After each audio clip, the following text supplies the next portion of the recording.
নমস্কার। রূপমঞ্জরি পড়তে পড়তে আমি সত্যিই ভীষণভাবে অনিয়মিত হয়ে পড়েছি। যে কারণে আমি যার পর নাই ক্ষমাপ্রার্থী। আসলে প্রথম আলো বা সেই সময় এর যুগটা অনেকটাই তো রূপমঞ্জরির সময়কালের অনেকটা পরে, এবং এটা কোনো তুলনামূলক আলোচনা নয় বা শুধুই একটা আমার ব্যক্তিগত কৈফিয়ত এবং নিজের নিজের যে অনুভূতির মধ্যে দিয়ে যাচ্ছি তারই একটা প্রকাশ মাত্র। যে এই রূপমঞ্জরির সময়কাল তো আরও অনেকটা আগের। তখন আমাদের সমাজ সামাজিক ব্যাধিতে মানে আরও বেশি চূর্ণ বিচূর্ণ। সেই সময় সতীদাহের সেই মর্মান্তিক ঘটনা, তাছাড়া এমন আরও অনেক কিছু সামাজিক ব্যাধি আমাদের সমাজকে সেই সময় কুড়ে কুড়ে শেষ করে দিচ্ছিল, যা পড়তে গিয়ে বারবার হয়তো আমি একটু একটু বেশি গভীরে প্রবেশ করে পড়ে ফেলি, এবং যে কারণে সেখান থেকে বেরিয়ে আসতে আমার খুব কষ্ট হয়। এবং হয়তো সেই কারণেই আমি সেই ফ্লোটা, সেই গতিটা ঠিক আমি ধরে রাখতে পারছি না। সেই সময় বা প্রথম আলোতে সমাজের ব্যাধি তখনও ছিল, এখনও আছে। ব্যাধির প্রকারভেদ হয়েছে মাত্র। অনেক রকম ব্যাধিতে বরাবরই সমস্ত সমাজই বারবার তাদের মধ্যে আক্রমণ হয়েছে। কিন্তু তার পাশাপাশি অনেক আলোকপ্রাপ্ত মানুষের কথাও আমরা জানতে পারি, এবং সেটাই যেন ওই লেখার একটা মূল স্রোত, যেটাতে থামা যায়নি। এখানে অনেক সুন্দর ইতিহাস আছে, অনেক কিছু আছে, এবং আমি ব্যক্তিগতভাবে এই লেখাকে ভীষণভাবে পছন্দ করি, ভীষণভাবে সম্মান করি। কিন্তু বারবার ওই ঘটনা তখনকার অনেক দিন আগে, তখন তো আলোক প্রাপ্তির কোনো পরিসরই ছিল না। শুধুমাত্র একজন মাত্র মানুষ, সেই রূপেন্দ্র একজন মাত্র মানুষ, তার কি কঠিন যুদ্ধ তৎকালীন সামাজিক ব্যাধিগুলোকে দূর করতে, এবং কি ভয়ঙ্কর সে সমস্ত সামাজিক ব্যাধি, তাদের ঘটনা, তাতে আমি বারবার আমি হারিয়ে ফেলছি নিজেকে। সেই নেগেটিভ একটা অন্ধকার দিক থেকে কিছুতেই সেটাকে ওভারকাম করলেই যে একটা আলোর সন্ধান পাওয়া যাবে, অতটা কিছুতেই পড়ে উঠতে পারছি না, এবং সেই কারণেই এতটা দেরি হয়ে যাচ্ছে। এটা আমার মনে হলো যে এই যে একটা মানসিকভাবে ভীষণ একটা ওঠাপড়ার মধ্যে দিয়ে গিয়ে একটা বই পড়া তো শুধু সুপারফিশিয়ালি পড়ে যাওয়া নয়। আমরা যতক্ষণে তার মধ্যে ভীষণভাবে তার গভীরে প্রবেশ করে তাকে পড়তে পারি, ততক্ষণ তার সবটুকু রস নেওয়া সম্ভব হয় না। এটা ভালো খারাপ, মহান বা নীচ, তার মধ্যে সে প্রশ্নের বাইরে, এটা শুধুই আমার ব্যক্তিগত মতামত। এখানে এটা ওপেনলি বলার এই একটাই কারণ যে এটা পড়তে পড়তে আমি ভীষণভাবে অনিয়মিত হয়ে পড়েছি। শুধু সেইটুকু কৈফিয়ত হিসেবে আমার বলার। আমার এই কথার সঙ্গে সবার সহমত হতেও পারে, নাও হতে পারে, বাট এটা একান্তই আমার নিজস্ব মতামত। আমার মনে হলো এটুকুকে বলা দরকার, তাই আমি বললাম।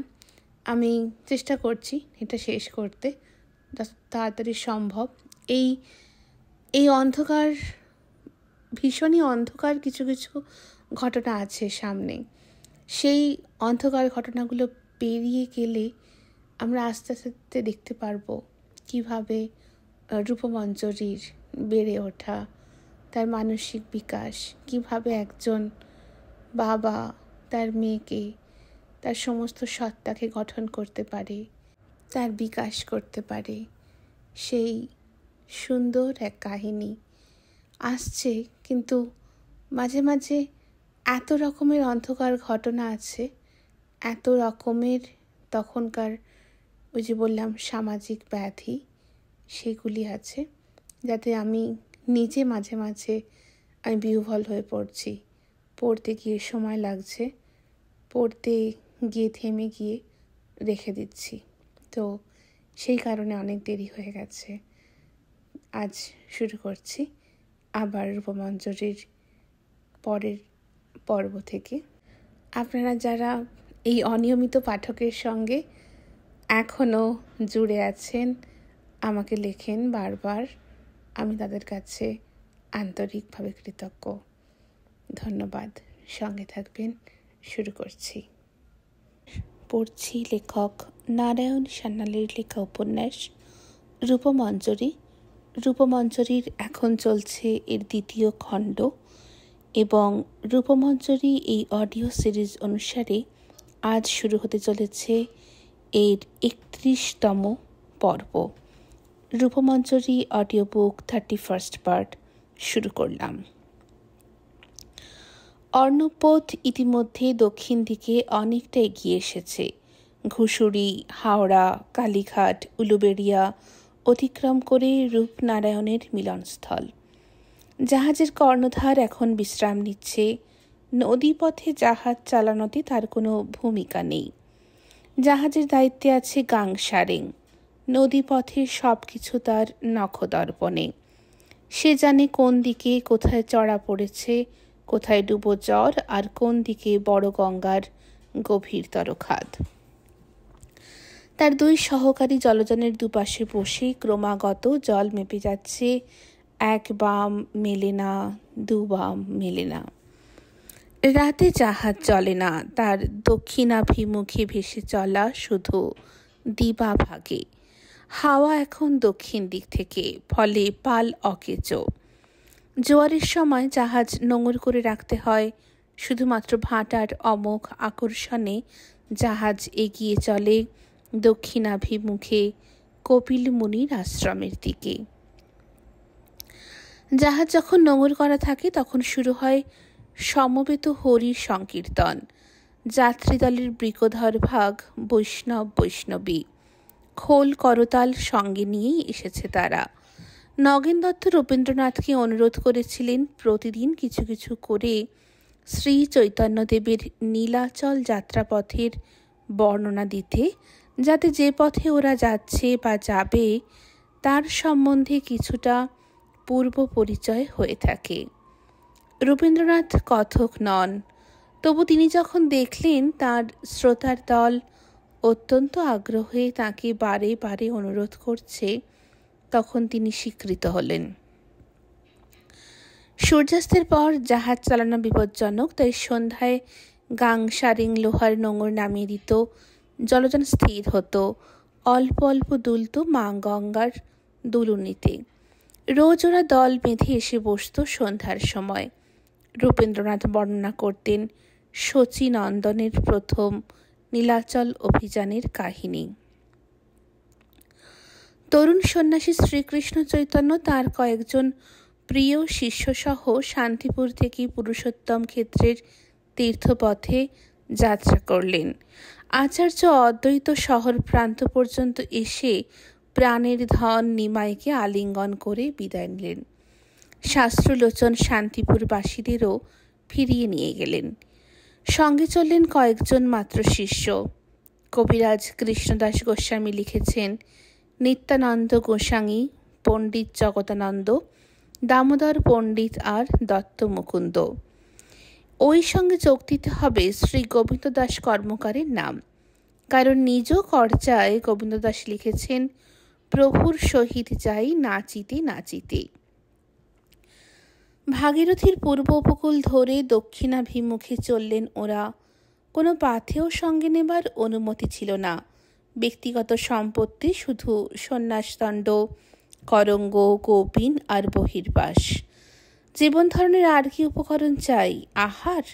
প্রভু যারে যে দিনে বা না লিখেন আহার, রাজপুত্র হৌ তত উপবাস তার।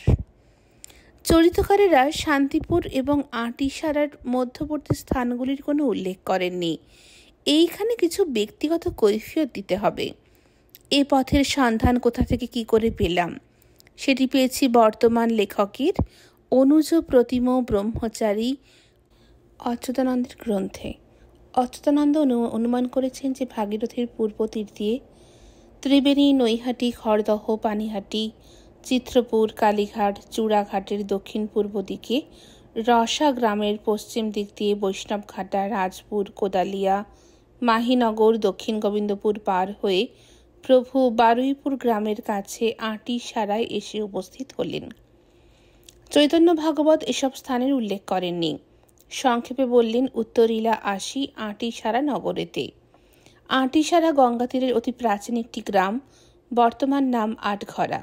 বারুইপুরের পুরনো বাজারের ভিতর দিয়ে 1.5 মাইল এগিয়ে গেলে লুপ্তস্রোতা গাঙ্গেয় মরা খাত এখনও দেখা যায়। তার পলিমাটির স্তরের নিচে এখানে প্রাচীন রোমক মুদ্রা, মৌর্য ও কুষাণ যুগের তৈজস ও পোড়ামাটির যক্ষ যক্ষিণীর মূর্তি পাওয়া গেছে। এই আঁটিসারা গ্রামে প্রভু মিলিত হয়েছিলেন তাঁর পরম ভক্ত অনন্তরাম পণ্ডিতের সঙ্গে।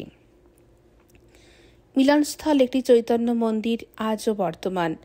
এখনও বৈশাখ মাসে সেই অনন্তরামের শ্রীপাটে পক্ষকালব্যাপী মেলা হয়। অষ্টপ্রহর চলে নাম সংকীর্তন। শ্রীচৈতন্য অতঃপর গঙ্গার তীর ধরে আরও দক্ষিণে এগিয়ে চলেছেন। পশ্চিম পাড় নয়, পূর্ব পাড়। চৈতন্যের সমকালীন গৌড়াধিপতি নবাব হোসেন শাহর রাজ্যের দক্ষিণতম সীমা ছিল ছত্রভোগ।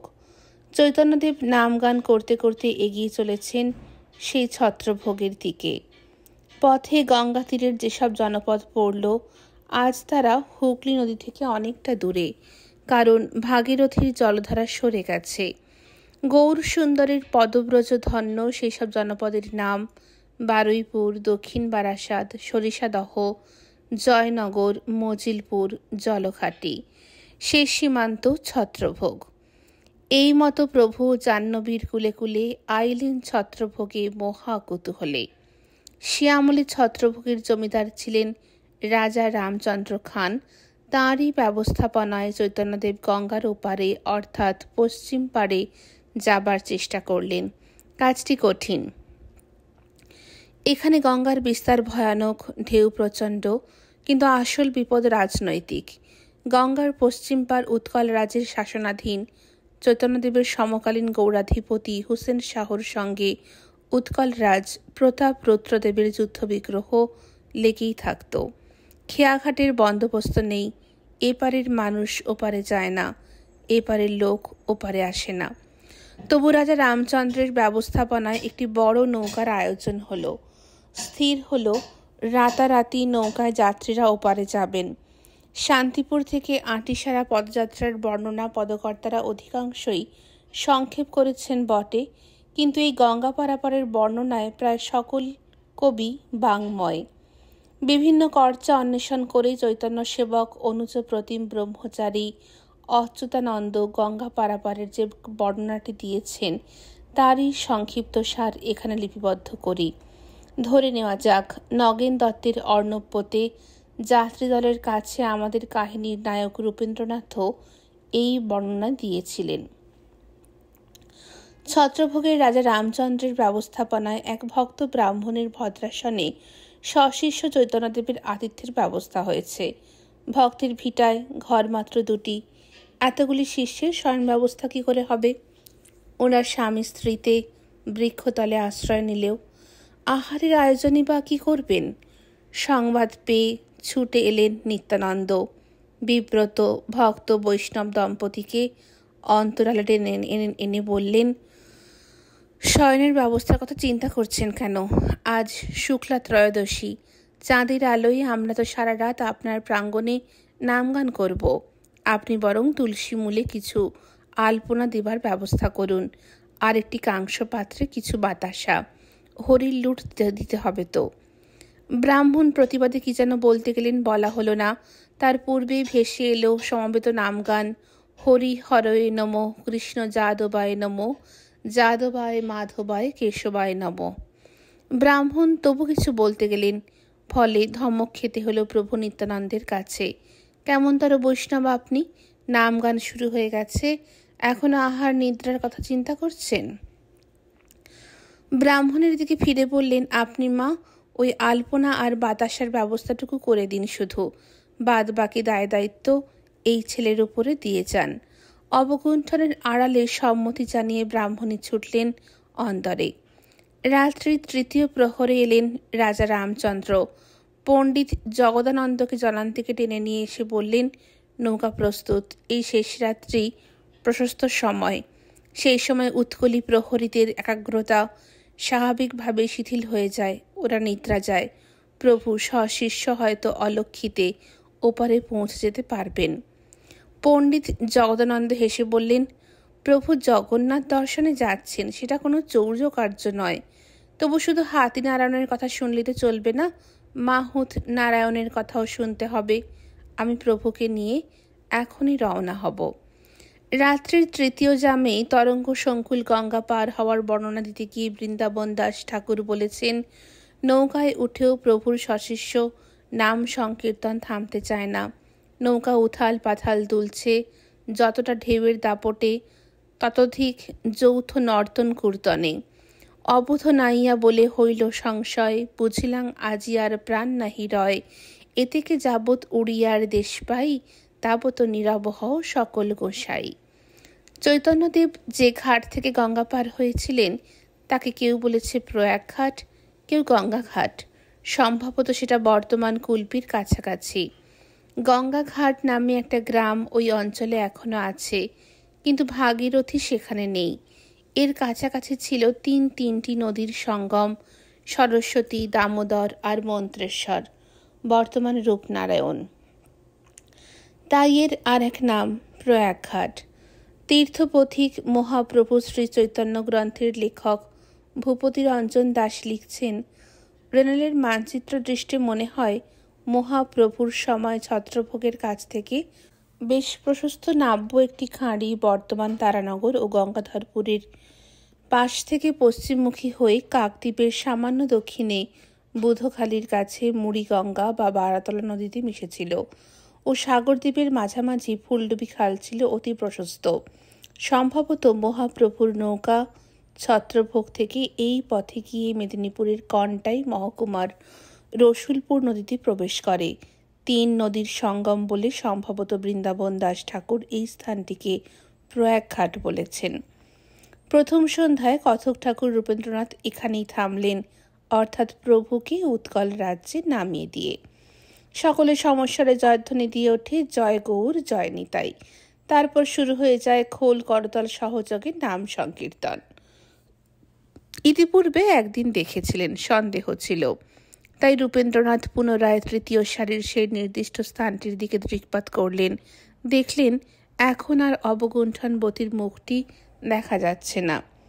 রূপেন্দ্রনাথ উঠে পড়েন, নিজের কক্ষে চলে যান। মেয়েটিকে বলা উচিত মহিলাটিকে ভালো করে দেখবার সুযোগ হয়নি। সচেতনভাবেই হোক অথবা ঘটনাচক্রেই সে বসেছিল একটি পিছনে, তৃতীয় সারিতে, একটা আলো আঁধারি পরিবেশে। শ্রীচৈতন্যের নীলাচল অভিসার বর্ণনা করতে করতে উনি বারে বারে শ্রোতৃবৃন্দের মুখের দিকে তাকিয়ে দেখছিলেন।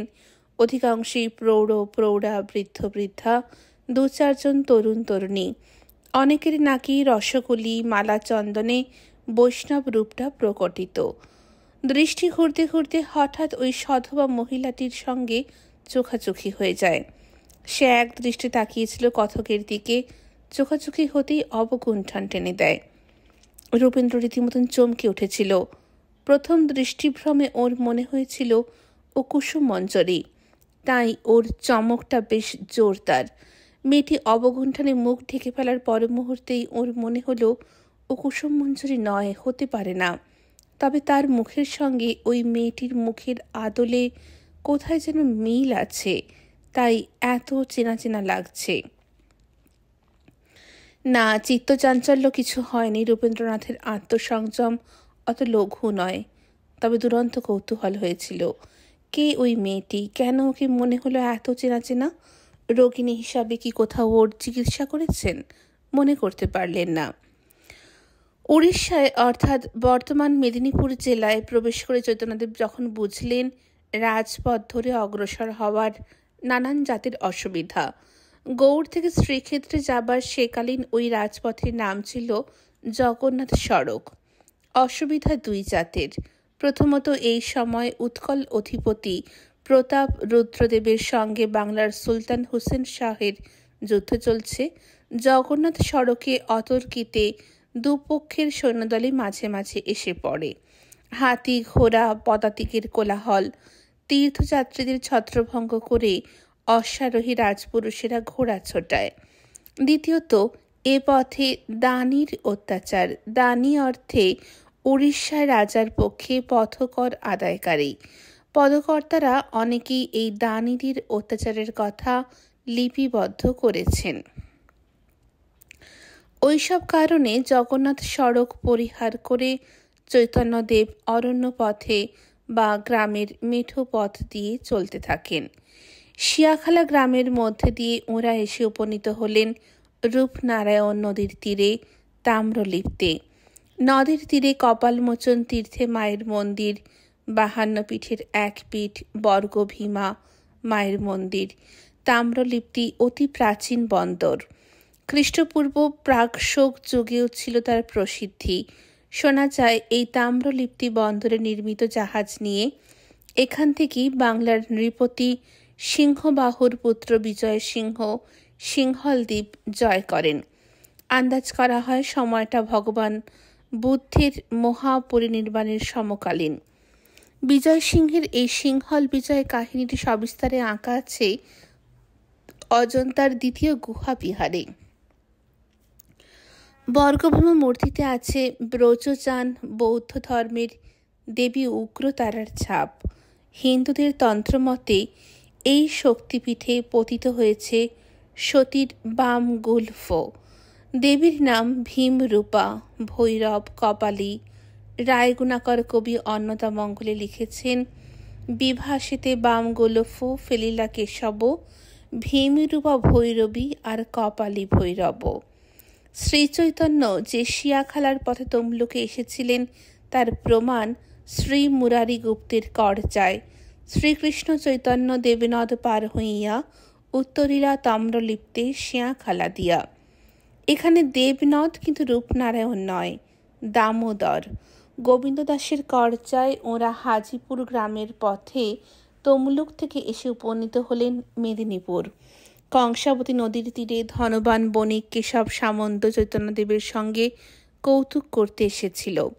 গোবিন্দ দাস বর্ণনা করেছেন কিভাবে কেশব সামন্তকে প্রেম ধর্মে দীক্ষা দিয়ে হরিনাম সর্বস্ব করে প্রভু শ্রীক্ষেত্রের পথে রওনা হলেন।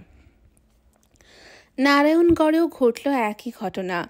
বীরেশ্বর আর ভবানী শঙ্কর নামে দুই মহাধনী সহোদর ভ্রাতা চতুর্দোলায় চেপে প্রভুকে দর্শন করতে এসেছিলেন। তাঁরাও কৃষ্ণপ্রেমে মন্ত্রমুগ্ধ হলেন। চতুর্দোলা ফিরে গেল, ওরা আখড়ায় রয়ে গেলেন। নারায়ণগড়ের পরবর্তী স্থান দন্তপুর। দন্তপুরের মহিমা অতি প্রাচীন। মেদিনীপুর জেলার দাঁতন করচা বর্ণিত দন্তপুর হতে পারে, কিন্তু মহাভাষ্য প্রভৃতি বৌদ্ধ গ্রন্থে যে দন্তপুরের বর্ণনা আছে এই দাঁতন বোধহয় তা নয়। আনুমানিক খ্রিস্টপূর্ব 4th শতকে মগধ সম্রাট মহাপদ্মনন্দ কলিঙ্গ জয় করেন। তার পূর্বযুগ থেকেই অর্থাৎ খ্রিস্টপূর্ব 6ষ্ঠ-7ম শতাব্দী থেকেই কলিঙ্গের রাজধানী ছিল দন্তপুর। কুরুধম্ম জাতক এবং মহাভাষ্যে কথা বলা আছে। বুদ্ধ শিষ্য খেম বুদ্ধদেবের চিতা থেকে সংগৃহীত একটি সদন্ত কলিঙ্গরাজ ব্রহ্মদত্তকে প্রদান করেন। ব্রহ্মদত্ত সেই দাঁতটির উপর একটি স্তূপ নির্মাণ করেন। সুদীর্ঘকাল ওই স্তূপে বুদ্ধদেবের সদন্তটি পূজিত হতে থাকে। কথিত আছে ওই দন্তের প্রভাবে কলিঙ্গরাজের উত্তরোত্তর সমৃদ্ধি লাভ ঘটতে থাকে। তাই দেখে মগধরাজ ওই সদন্তটি স্বীয় রাজধানী পাটলিপুত্রে নিয়ে যান।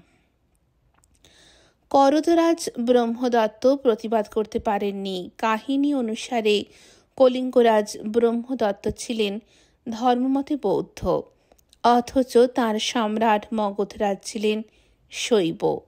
ওই সদন্তটি পাটলিপুত্রে নিয়ে আসার পর মগধ সম্রাটের মতিগতির পরিবর্তন হতে থাকে। তিনি বৌদ্ধ ভাবাপন্ন হয়ে যান। ইতিমধ্যে ওই দন্ত বিষয়ে নানান অলৌকিক কাণ্ডও ঘটতে থাকে। ফলে সম্রাটের ব্রাহ্মণ্য ধর্মাবলম্বী সভাসদেরা দন্তটিকে বিদায় করতে আগ্রহী হয়ে পড়ে। কাহিনী মতে কলিঙ্গরাজ গুহা শিবের কন্যা হেমবালা এবং জামাতা উজ্জয়িনীর রাজপুত্র, তাঁরই নাম হয়ে যায় দন্তকুমার, ওই অমূল্য স্বদন্তটি সিংহলে পাচার করেন। তারা ওই তাম্রলিপ্ত বন্দর থেকেই যাত্রা শুরু করেছিলেন, যে তাম্রলিপ্ত বন্দর থেকে অশোকের পুত্র মহেন্দ্র এবং কন্যা সংঘমিত্রা বোধিদ্রুমের চারা নিয়ে যান সিংহলে। এই কাহিনী অনুসারে সিংহলের অনুরাধাপুরের জগৎ বিখ্যাত স্তূপের ভিতরে রাখা আছে গৌতম বুদ্ধের সেই স্বদন্তটি। দন্তপুরের ভৌগোলিক অবস্থান নিয়ে নানান পণ্ডিতের নানান মত। ক্যানিংহামের মতে গোদাবরী তীরবর্তী রাজ মহেন্দ্রী ছিল সেই প্রাচীন কলিঙ্গের রাজধানী এবং দন্তপুর হচ্ছে নীলাচল বা পুরীধাম। দন্তপুর থেকে জলেশ্বর, বাঁশদহ, রেমুনা, ভদ্রক হয়ে শ্রী চৈতন্যদেব সশিষ্য এসে উপনীত হয়েছিলেন জাজপুরে। বিরজা দেবীর পীঠস্থান এই যজাতিপুর। এখানে উপনীত হয়ে সকলে যখন রাত্রের মতন বিশ্রামের ঠাঁই খুঁজছেন, তখন কাউকে কিছু না জানিয়ে চৈতন্যদেব সহসা কোথায় যেন লুকিয়ে পড়লেন। পরদিন সকালে প্রভুর দর্শন না পেয়ে ভক্তেরা বিহ্বল হয়ে পড়লেন। শ্রীপাদ নিত্যানন্দ অন্তর্যামী সঙ্গীতের ব্যাকুলতা দেখে তাঁদেরকে বললেন, তোমরা ব্যাকুল হয়েও না, প্রভু আজ বিশেষ কারণে অপ্রকট হয়েছেন, আগামীকাল এখানেই আমরা তাকে পাব। আজই থাকি, কালী প্রভু আইব হেথাই। এই পর্যন্ত বর্ণনা করে কথক ঠাকুর রূপেন্দ্রনাথ সহসা থেমে গেলেন। শ্রোতৃবৃন্দের মধ্যে একটা চাঞ্চল্য জাগল। অতঃপর ওদের সেই প্রশ্নটাই বাংময় হয়ে উঠল প্রথম সারিতে উপবিষ্ট নগেন দত্তমশায়ের কণ্ঠে। তারপর কি হলো? রবীন্দ্রনাথ সহাস্যে বললেন, আজ এই পর্যন্তই, আগামীকাল আমরা এখানেই তাকে পাব। আজই থাকি, কালী প্রভু আইব হেথাই। কথকের দৃষ্টি পতিত হল শ্রোতৃবৃন্দের একটি বিশেষ একান্তে। কপাটের আড়াল থেকে একজন বিশেষ শ্রোত্রী তন্ময় হয়ে শুনছিলেন। তাঁর সর্বায়ব দরজার কপাটের আড়ালে শুধু অনবগুণ্ঠিত মুখখানি দেখা যায়। তন্ময়তাজনিত কারণে তার অবগুণ্ঠন যে কখন খসে পড়েছে তা সে নিজেও জানতে পারেনি। রূপেন্দ্র দেখলেন মেয়েটি সধবা, তার কপালে কুমকুমের টিপ, সিঁথিতে সিন্দুর, স্বর্ণমণ্ডিত কর্ণাভরণ, কণ্ঠে মুক্তার মালা। উনি নিশ্চিত মহিলাটি ওর পরিচিত, সুপরিচিত। শুধু রোগিণী হিসাবেই ওর সান্নিধ্যে আসেননি। নিঃসন্দেহ হলেন যখন সম্বিত ফিরে পেয়ে মেয়েটি অবগুণ্ঠনের আড়ালে আত্মগোপন করল। মহিলাটি ওর পূর্ব পরিচিতা, কিন্তু যে কোনো কারণেই হোক সে আত্মপ্রকাশ করতে অনিচ্ছুক। আলো আঁধারিতে প্রতিদিন সে এসে বসছে ইচ্ছে করেই, যাতে কথক ঠাকুর তাকে চিনতে না পারেন। কিন্তু কেন? পরদিন শ্রী চৈতন্যের নীলাচল অভিসারের বর্ণনা করতে বসে রূপেন্দ্রনাথ দর্শক মণ্ডলীর ভেতরে সেই বিশেষ মেয়েটিকে শনাক্ত করতে পারলেন না। প্রতিদিন সে ঠিক একই স্থানে এসে বসত, কপাটের আড়ালে, নিজে অন্ধকার থেকে লক্ষ্য করত কথককে। গতকাল মহিলাটির অসতর্কতায় ক্ষণিকের জন্য হলেও চার চোখের মিলন হয়েছিল। আজ তাই সেখানে অন্য একজন অনবগুণ্ঠনবতী প্রৌঢ়া। মেয়েটিকে বুঝতে পেরেছে যে উনি তাকে দর্শক দলে অন্বেষণ করেন। তাই যদি হয় তাতে কোনটার কি আছে? যদি সে ওর পরিচিতা হয় তাহলে এগিয়ে এসে সে তো স্বচ্ছন্দে ওকে প্রণাম করে আত্মপরিচয় দিতে পারে। সর্বসম্মুখে সেটা করতে সংকোচ হলে সে তার স্বামীকে বলতে পারে। 18-20 বছরের একটি সধবা রমণী একা একা তীর্থ দর্শনে যাচ্ছে না নিশ্চয়। তাহলে বলুন কবিরাজ মশাই, ঠাকুর জাজপুরে এসে অপ্রকট হলেন কেন? রূপেন্দ্র বললেন, সে কথাই আজ বলবো। আপনারা বিবেচনা করে দেখুন, জীবনে এমন একটা পর্যায়ে আসে যখন মানুষে আত্মগোপন করতে চায়। ধরুন আপনি আমাকে চেনেন, খুব ভালোভাবেই চেনেন। আপনাতে আমাতে একদিন অনেক কথা হয়েছে, হয়তো প্রাণের কথাও। তারপর অবস্থা এমন দাঁড়ালো যে সর্বসমক্ষে আপনি সে কথা স্বীকার করতে পারছেন না। তখন আপনি আড়ালে সরে যাবেন, একবারও ভেবে দেখবেন না সেজন্য আমি কি পরিমাণে ব্যথিত হচ্ছি। হয়তো আমি আপনাকে চিনতেও পেরেছি, তাই আপনার ওই দূরে সরে যাওয়া আমার কাছে খুবই বেদনাদায়ক হচ্ছে। আমি ভাবছি, লোক লজ্জাটাই বড় হলো, আমাদের ভালোবাসাটা নয়। নগেন দত্ত বসেছিলেন সামনে। প্রশ্ন করেন, হঠাৎ এ কথা বলছেন কেন কবরেজ মশাই? ঠাকুরের কি তেমন কোনো সমস্যা হয়েছিল? আমি জানি না কি কারণে যাজপুরে গৌরাঙ্গদেব প্রায় 36 ঘন্টার জন্য আত্মগোপন করেছিলেন, তার কোনো কৈফিয়ত নেই। পরদিন সকালে সত্যি গোরা চাঁদ এসে হাজির। হারানো মানিক ফিরে পেয়ে সবাই হরিধ্বনি দিয়ে ওঠে। প্রভু নিত্যানন্দ বলেন, তোমরা দেখলে তো, আমি বলেছিলাম। এই রহস্যময় সাময়িক অন্তর্ধানের কথা অনেকেই বলেছেন, স্পষ্ট না বললেও ইঙ্গিত দিয়েছেন কৃষ্ণদাস গোসাই, বৃন্দাবন দাস ঠাকুর, মুরারি গুপ্ত বা গোবিন্দ দাস কর্মকার, কিন্তু কার্যকারণ সম্পর্ক সম্বন্ধে স্পষ্ট কিছু লেখেননি। একমাত্র ব্যতিক্রম শ্রী জয়ানন্দ মিশ্রের চৈতন্য মঙ্গল। চৈতন্য গোসাইর পূর্বপুরুষ আছিল যাজপুরে, শ্রীহট্ট দেশেতে পলাইয়ে গেলা রাজা ভ্রমরের ডরে। সেই বংশের পরম বৈষ্ণব কমললোচন নাম, পূর্বজন্মের তপে গোসাই তার ঘরে করিলা বিশ্রাম। শিষ্য নন, অভিরাম গোস্বামীর মন্ত্র শিষ্য ছিলেন, কিন্তু তিনি গৌর সুন্দরের স্নেহধন্য। বস্তুত তার পিতৃদত্ত নাম জয়ানন্দ নয়, এ নাম চৈতন্যদেবের দেওয়া।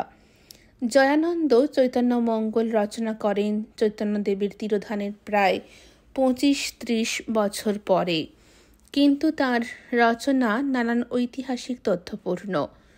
সম্ভবত এক্ষেত্রে তিনি শ্রী চৈতন্যের সাময়িক আত্মগোপনের হেতুটি যথার্থ বর্ণনা করতে পেরেছিলেন। গৌরাঙ্গ দেবের পূর্বপুরুষেরা উৎকল খণ্ডের যাজপুরে বসবাস করতেন।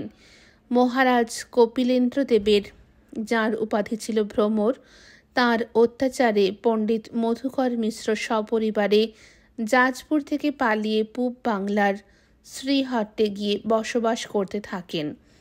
অর্থাৎ চৈতন্যদেবের পূর্বপুরুষেরা উৎকলবাসী। মাত্র কয়েক পুরুষ তাঁরা শ্রীহট্টে এসে বাঙালি হয়েছেন। মধুকর মিশ্রের বংশধর নিমাই পণ্ডিতের পিতৃদেব জগন্নাথ মিশ্র আবার শ্রীহট্ট থেকে নবদ্বীপে এসে বসবাস করেন। প্রসঙ্গত স্মর্তব্য, নবদ্বীপে কিছুকাল অধ্যাপনা করার পর নিমাই পণ্ডিত শ্রীহট্টে গমন করেন এবং সেখানে কয়েক মাস পিতৃকুলের চতুষ্পাঠীতে বিদ্যা বিতরণ করেন। সেখান থেকে নবদ্বীপে প্রত্যাবর্তন করে নিমাই পণ্ডিত জানতে পারেন যে তাঁর প্রথমা পত্নী লক্ষ্মীপ্রিয়ার সর্পদংশনে মৃত্যু হয়েছে।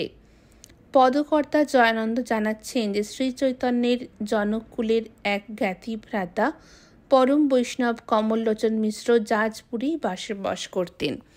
সন্ন্যাস গ্রহণের পর সংসারশ্রমের আত্মীয়তা স্বীকার করে লৌকিক সৌজন্য দেখানো নিয়ম বিরুদ্ধ, কিন্তু ব্যতিক্রম থাকে বলি না নিয়মটাকে নিয়ম বলে মানি।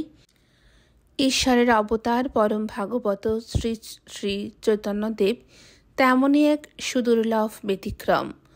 প্রেমের অবতার পরম বৈষ্ণব কমললোচনকে কৃপা করতে চান, তার আতিথ্য গ্রহণ করতে চান, তার স্বহস্তে প্রস্তুত সাকান্ন গ্রহণ করতে চান। হেতু এ নয় যে কমললোচন তার জ্ঞাতি ভ্রাতা, পরন্তু কমললোচন পরম ভক্ত। কিন্তু এই তত্ত্বকথাটা সাধারণ বুদ্ধির শিষ্যদল বুঝত না। তারা এটাকে অজুহাত দেখিয়ে ব্রাত্য হবার কৈফিয়ত খুঁজত। হয়তো এ আমাদের অনুমান মাত্র, হয়তো তাই 36 ঘন্টার জন্য করুণার অবতার অপ্রকট থেকে 2 কুল রক্ষা করলেন। গৌরাঙ্গ সুন্দরকে সহস্তপজ্ঞ সাকান্নে সেবা করে কমল তার মানব জীবন সার্থক করল। শিষ্যরাও কিছু জানল না, অর্থাৎ লাঠিও ভাঙল না, সাপও মরল না, নির্বিষ হয়ে গেল মাত্র। এদিন সন্ধ্যায় কথক ঠাকুর নিমাই সন্ন্যাসের অনুগামী হয়ে মানুষ ভ্রমণে যাজপুর থেকে এলেন পুরুষোত্তমপুর। সেখান থেকে চৌতার হয়ে মহানদী তীরের বন্দরে কটক। বললেন, কটক থেকে জগন্নাথ ক্ষেত্রের পথ বর্ণনা আমি জাহাজে বসে করব না, সে পথে আপনারা পদব্রজে যাত্রা করবেন। সম্ভবত কটকের পর 4 রাত আমাদের চটিতে যাত্রী নিবাসে বা মন্দির প্রাঙ্গণে কাটাতে হবে। একাম্র কানন, সাক্ষীগোপাল, কমলপুর যাত্রী আবাসে সন্ধ্যা কাটাতে সেসব তীর্থের মাহাত্ম্য বর্ণনা করব। আমরা এখানে আসর ভাঙছি, কালই আমরা সমুদ্রে পড়ব। সেখানে জাহাজ খুব তুলবে, এমন স্থির হয়ে বসে গল্প করার হয়তো অবকাশ থাকবে না। রূপেন্দ্র উঠে দাঁড়ালেন। অনেকেই ব্রাহ্মণের পদধূলিতে এগিয়ে এলো। অভ্যাস মতো তিনি সমভঙ্গে যুক্ত করে দাঁড়িয়ে মনে মনে বলতে থাকেন, ওং নমো নারায়ণায়। সহসা লক্ষ্য হলো অন্ধকার থেকে অবগুণ্ঠনবতী একজন সধবা এগিয়ে আসছে। তার পরিধানে সেই বাসন্তী রঙের কলকাপাড় মুর্শিদাবাদের রেশমের শাড়িখানাই, যা ওর খুব পরিচিত। মেয়েটি ওর কাছাকাছি এসে স্পর্শ বাঁচানো একটি প্রণাম করল। গলায় আঁচল দিয়ে রূপেন্দ্র নিমিলিত নেত্রে যথারীতি উচ্চারণ করলেন, ওং নমো নারায়ণায়। মেয়েটির আজ যেন কি হয়েছে। সন্ন্যাস জীবনের নিয়ম বিরুদ্ধ জানা সত্ত্বেও প্রেমের ঠাকুর ভক্তের আতিথ্য গ্রহণ করেছিলেন, তার মানব জন্ম সার্থক করেছিলেন শুনেই বোধহয় সে আজ আর স্থির থাকতে পারেনি। সর্বসমক্ষে মাথার ঘোমটা অল্প একটু সরিয়ে দিয়ে বলল, রূপদা, বৌঠান কোথায়? সে কণ্ঠস্বরে বজ্রাহত হয়ে গেলেন রূপেন্দ্রনাথ। স্থান কাল পাত্র বিস্তৃত হলেন মুহূর্তে। 2 বলিষ্ঠ মুঠিতে ওর 2 বাহুমূল চেপে ধরে বললেন, মিনু, তুই বেঁচে আছিস? দৃঢ় হস্তে ওর 2 বাহুমূল ধরে আছেন বলেই ও ভুল লুণ্ঠিতা হলো না, না হলে ওর পদযুগল ঠিক সেই মুহূর্তে বেপথমান দেহটি হয়তো ধরে রাখতে পারত না। হাঁ হাঁ করে ওপাশ থেকে শশব্যস্তে ছুটে আসেন দুর্গা গাঙ্গুলি। ধরে ফেলেন স্ত্রীর পতনোন্মুখ দেহটি। বলেন, ছি ছি ছি ছি, ও কি করছো ছোট বউ? রূপকে কি পেন্নাম করতে আছে? তুমি তোর খুড়িমা। মৃন্ময়ী ততক্ষণে সামলেছে। 2 পুরুষের মুঠি থেকে নিজেকে ছাড়িয়ে নিয়ে এক পাশে সরে দাঁড়িয়েছে। অবগুণ্ঠনে পুনরায় ঢেকেছে আরক্তিমা আনন। রূপেন্দ্র দুর্গা গাঙ্গুলির দিকে ফিরে বললেন, তাহলে সেদিন কেন বললেন তোমার খুড়িমা ড্যাং ডেঙিয়ে স্বর্গে চলে গেছেন? অনেকেই ঘটনাটা লক্ষ্য করেছে। পিছনের দিকের মানুষজন আন্দাজ করেছে ওখানে কৌতুককর কিছু ঘটছে। সকলে ঘনিয়ে আসে। দুর্গা আমতা করেন, কি আশ্চর্য, সে তো তোমার বড় খুড়িমা, মানে শোভার মা। ছোট বউ স্বর্গে গেছে তা আমি মুখ ফসকেও বলেছি। রূপেন্দ্র লক্ষ্য করে দেখেন মৃন্ময়ী পায়ে পায়ে অন্ধকারের দিকে সরে যাচ্ছে, ভিড়ের মধ্যে মিশে যেতে চাইছে। উনি বললেন, বুঝেছি। একজন বর্ষীয়সী মহিলা রূপেন্দ্রকে প্রশ্ন করেন, ওই মেয়েটি কি তোমার খুড়িমা, এই যে এখনই তোমাদের পেন্নাম করলো? রূপেন্দ্র বললেন, ও সম্পর্কে আমার ছোট বোন। তাইলে ওই বামুন ঠাকুর কেন বললেন ও তোমার খুড়িমা? এবার মহারানীতে এগিয়ে এলেন রীতিমতন বৃদ্ধা একজন। 3.5 কুড়ি পাড়ি দিয়েছেন বিধবা। এগিয়ে এসে বর্ষীয়সীকে ধমক দিয়ে ওঠেন, তোমার মাথায় গোবর পোড়া, কায়েত বউ, বুঝলে না? এই মেয়েটি আমাদের কথক ঠাকুরের সম্পর্কে ছোট বোন, আর ওই 3 কাল গিয়ে 1 কালে ঠেকা বুড়োটা তাদের তৃতীয় পক্ষ করেছে। কি গো বুড়ো বামুন ঠাকুর, ঠিক বলেছি তো? তৃতীয় নাকি চতুর্থ? দুর্গা গাঙ্গুলি ভিড়ের মধ্যে মিশে গেলেন। রূপেন্দ্র পিছনে ফিরে নিজের ঘরের দিকে চলতে শুরু করেছিলেন। তবু শুনতে পেলেন কায়েতগিনীর প্রশ্নটা, তা যাই বলো কেনে বামুন দিদি, খুড়িমা যখন একবার হয়ে গেছে তখন আর পুরনো সম্পর্কের জের টেনে ওর পেন্নাম করাটা ঠিক হয়নি, ধম্মে তা সইবে না। বামুন দিদির অন্তিম নিদানটাও তাঁর কানে যায়। তুই আর আমারে ধম্ম শোনাতে আসিস না কায়েত বউ। সন্ন্যাসী হয়েও প্রেমের ঠাকুর যদি পুরনো সম্পর্কের জের টেনে জ্ঞাতি ভাইয়ের সাকান্ন সেবা করতে পারেন, তাহলে ওই আবাগি ঘাটের মরার বউ হবার অপরাধে দাদারে একটা পেনাম করতেও পারবেনি। এটা তোর কোন পণ্ডিতের বিধেন? রূপেন্দ্র দ্বার রুদ্ধ করে দেন। এরপরের পর্ব অভিমানিনী মৃন্ময়ী, অষ্টম পর্ব, দ্বিতীয় খণ্ডের। জাহাজ আজ কদিন ধরে নীলাম্বু রাশিতে উপকূল থেকে 2-3 ক্রোশ দূর দিয়ে চলেছে দক্ষিণ পশ্চিমে। এখন পাল খাটানো হয়েছে, যদিও বাতাসের গতিমুখ দক্ষিণ দিক থেকেই। দক্ষ নাবিকেরা জানে পাল কতটা বেঁকিয়ে, হাল কতটা হেলিয়ে জাহাজের গতিমুখ দিকদর্শন যন্ত্রের নির্দেশ মোতাবেক দক্ষিণ পশ্চিমে রাখা সম্ভবপর। তাছাড়া জাহাজের তলদেশে সমুদ্রতলের কিছু উপরে 2 সারিতে 12-24 জন দাঁড়ি একসঙ্গে দাঁড় টানে। অনুমান পক্ষকাল পার হওয়ার পূর্বেই মহানদীর মোহনায় উপনীত হওয়া যাবে। সেখানে পৌঁছতে পারলে বড় সারেঙের বিশ্রাম, কারণ নদীর মোহনা থেকে মহানদী বেয়ে কটক বন্দর পর্যন্ত জাহাজ চালানোর দায়িত্ব স্থানীয় উৎকলি গাং সারেঙের। জাহাজ এখন প্রচণ্ড দুলছে, অনেকেই রীতিমতন অসুস্থ হয়ে পড়েছে। দেওয়াল ধরে টলতে টলতে দুর্গা গাঙ্গুলি ওপরের ডেকে রূপেন্দ্রের বিশ্রাম কক্ষে এসে হাজির। হঠাৎ রূপেন্দ্র আর নগেন্দ্র ওপরের ডেকে পাশাপাশি 2টি ছোট ছোট কামরায় থাকেন, জাহাজিরা বলে কেবিন। রূপেন্দ্র শুয়েছিলেন, উঠে বসলেন, বললেন, বসুন গাঙ্গুলি খুড়ো, এই টলটলায়মান অবস্থায় আপনি হঠাৎ?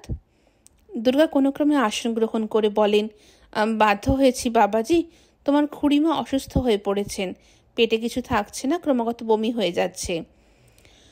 রূপেন্দ্র বললেন, সকলের একই অবস্থা খুড়ো, এর কোনো চিকিৎসা নেই, সহ্য করতে হবে।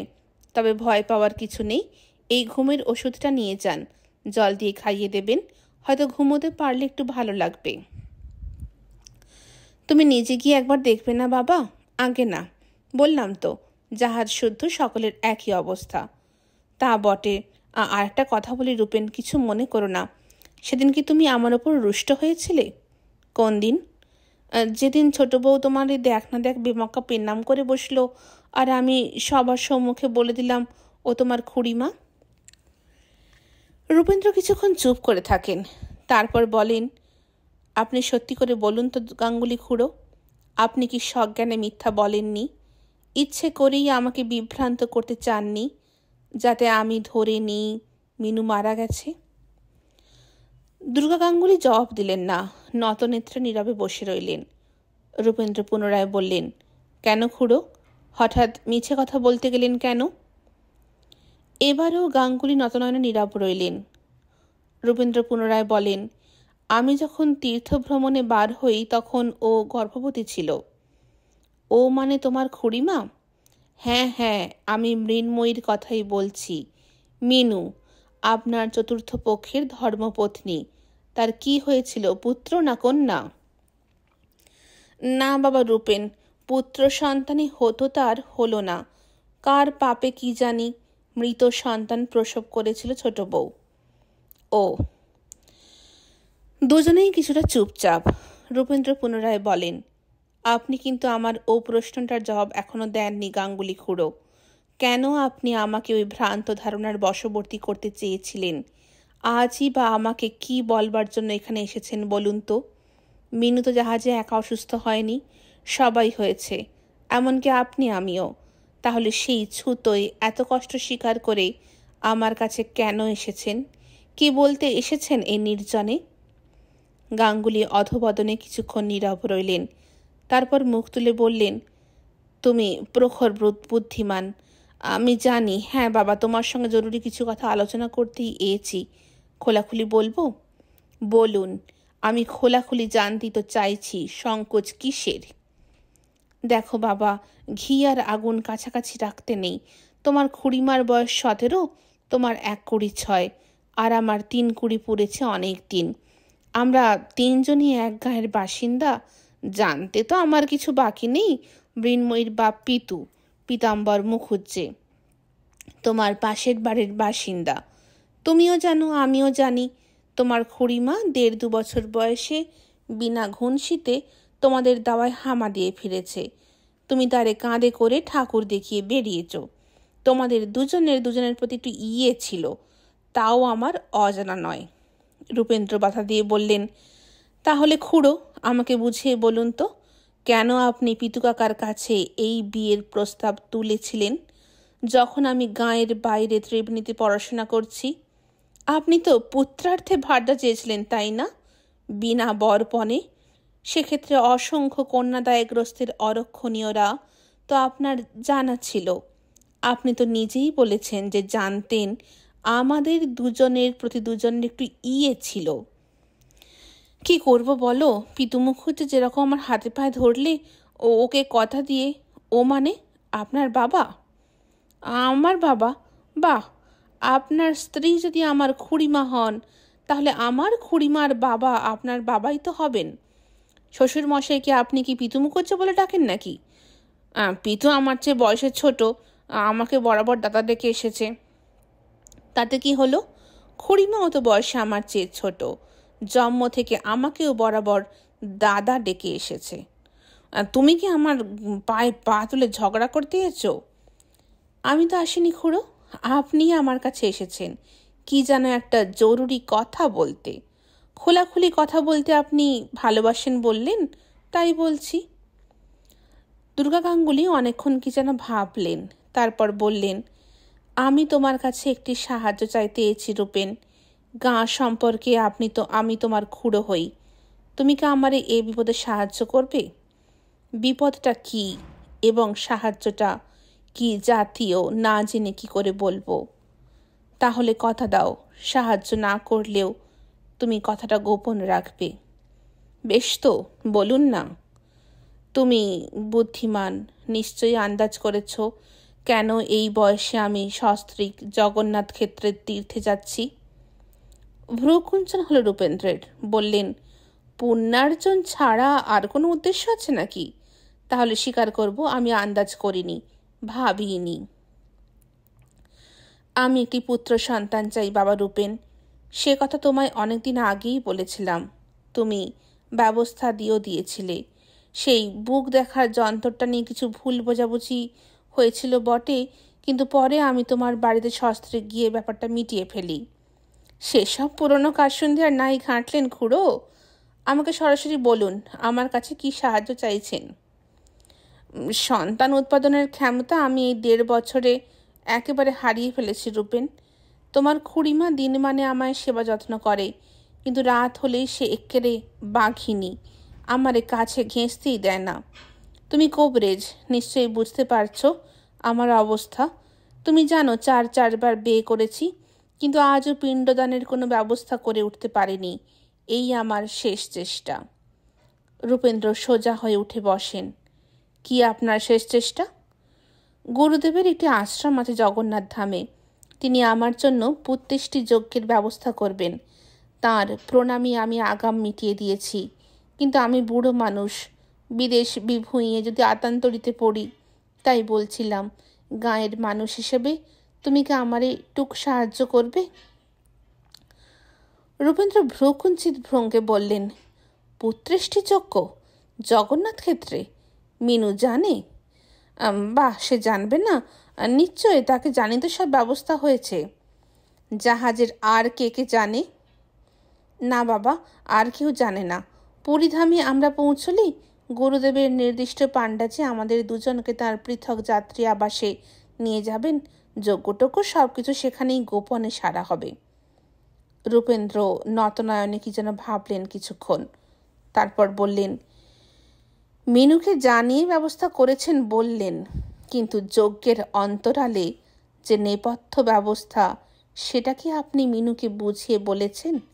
সে ব্যাপারটা কি ও জানে, বুঝেছে? দুর্গা গাঙ্গুলি বিহ্বলভাবে বললেন, তুমি কি বলছো আমি ঠিক বুঝতে পারছি না বাবা, আমাকে একটু বুঝিয়ে বলবে?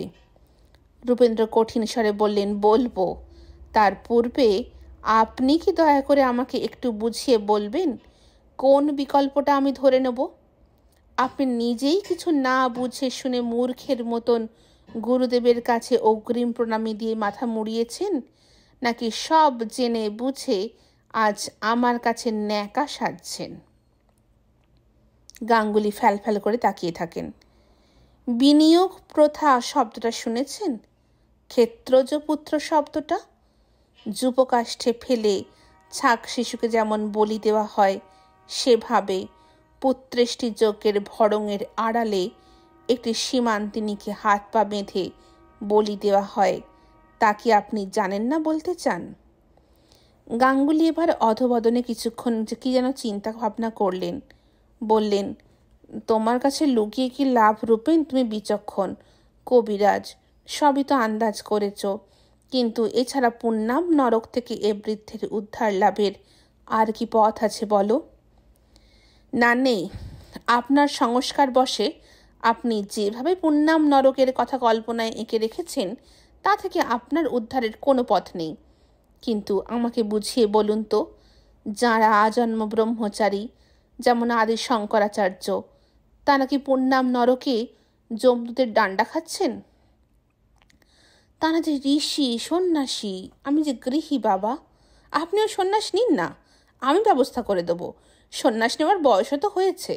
আপনার খড়ম জোড়া মিনুকে দিয়ে যান, ও চেষ্টা করে দেখুক মা বিষ্ণুপ্রিয়ার মতন একান্ত সাধনায় সে জগন্নাথের কৃপা পায় কি না পায়। নিদন্ত হাসি হাসলেন দুর্গা গাঙ্গুলি। সে হাসি বিষণ্ণ। বললেন, বিষয় বিষ যে আমার মজ্জায় মজ্জায় আজও জড়িয়ে আছে রূপেন, আমি যে ওটা পারবো না। বুঝলাম, কিন্তু পুত্রেষ্টি যজ্ঞে আপনার যে পুত্র সন্তান লাভ হবেই, এই কথা কেন ধরে নিচ্ছেন?